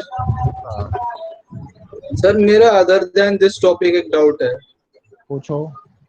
सर जो दो से ज्यादा एलिमेंट से बने हुए कंपाउंड्स होते हैं सर उनका स्ट्रक्चर कैसे लिखते हैं? दो से ज्यादा स्ट्रक्चर आएगा बेटा इसमें, ionic bonding, chemical bonding, chemical bonding yes sir. Instruction है इसमें, वो पढ़ेंगे ना तो वहां पे आपको मैं स्ट्रक्चर बनाना सिखाऊंगा। Calm down, relax. Thank you sir. Okay next आओ।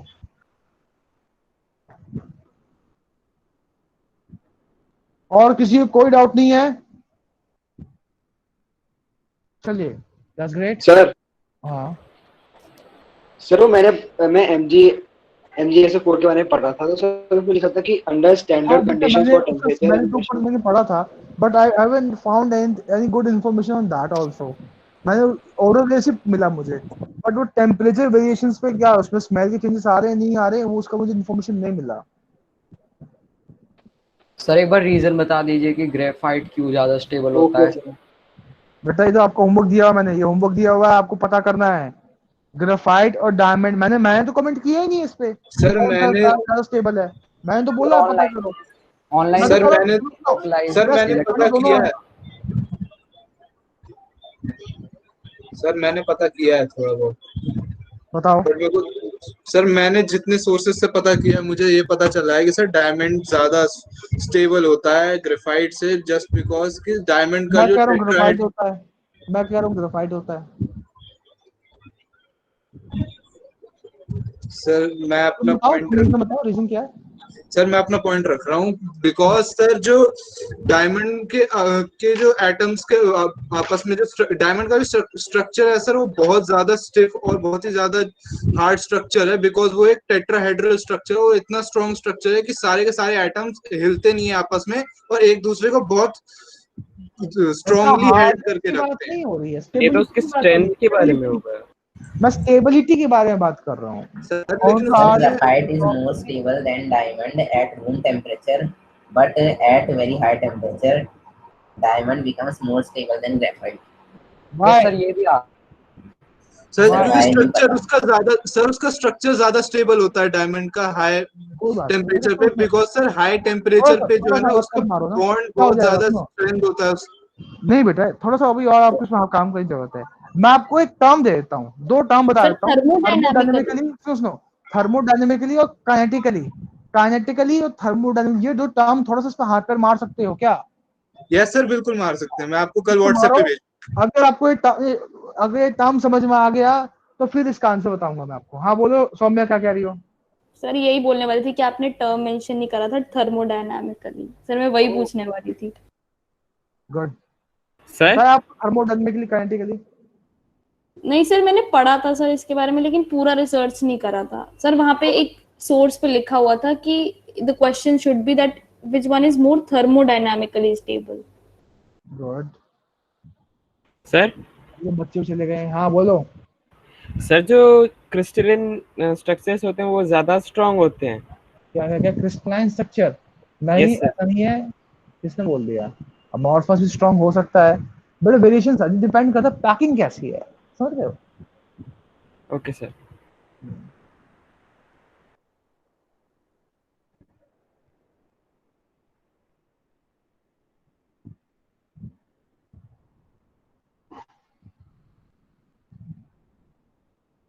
अगला डाउट।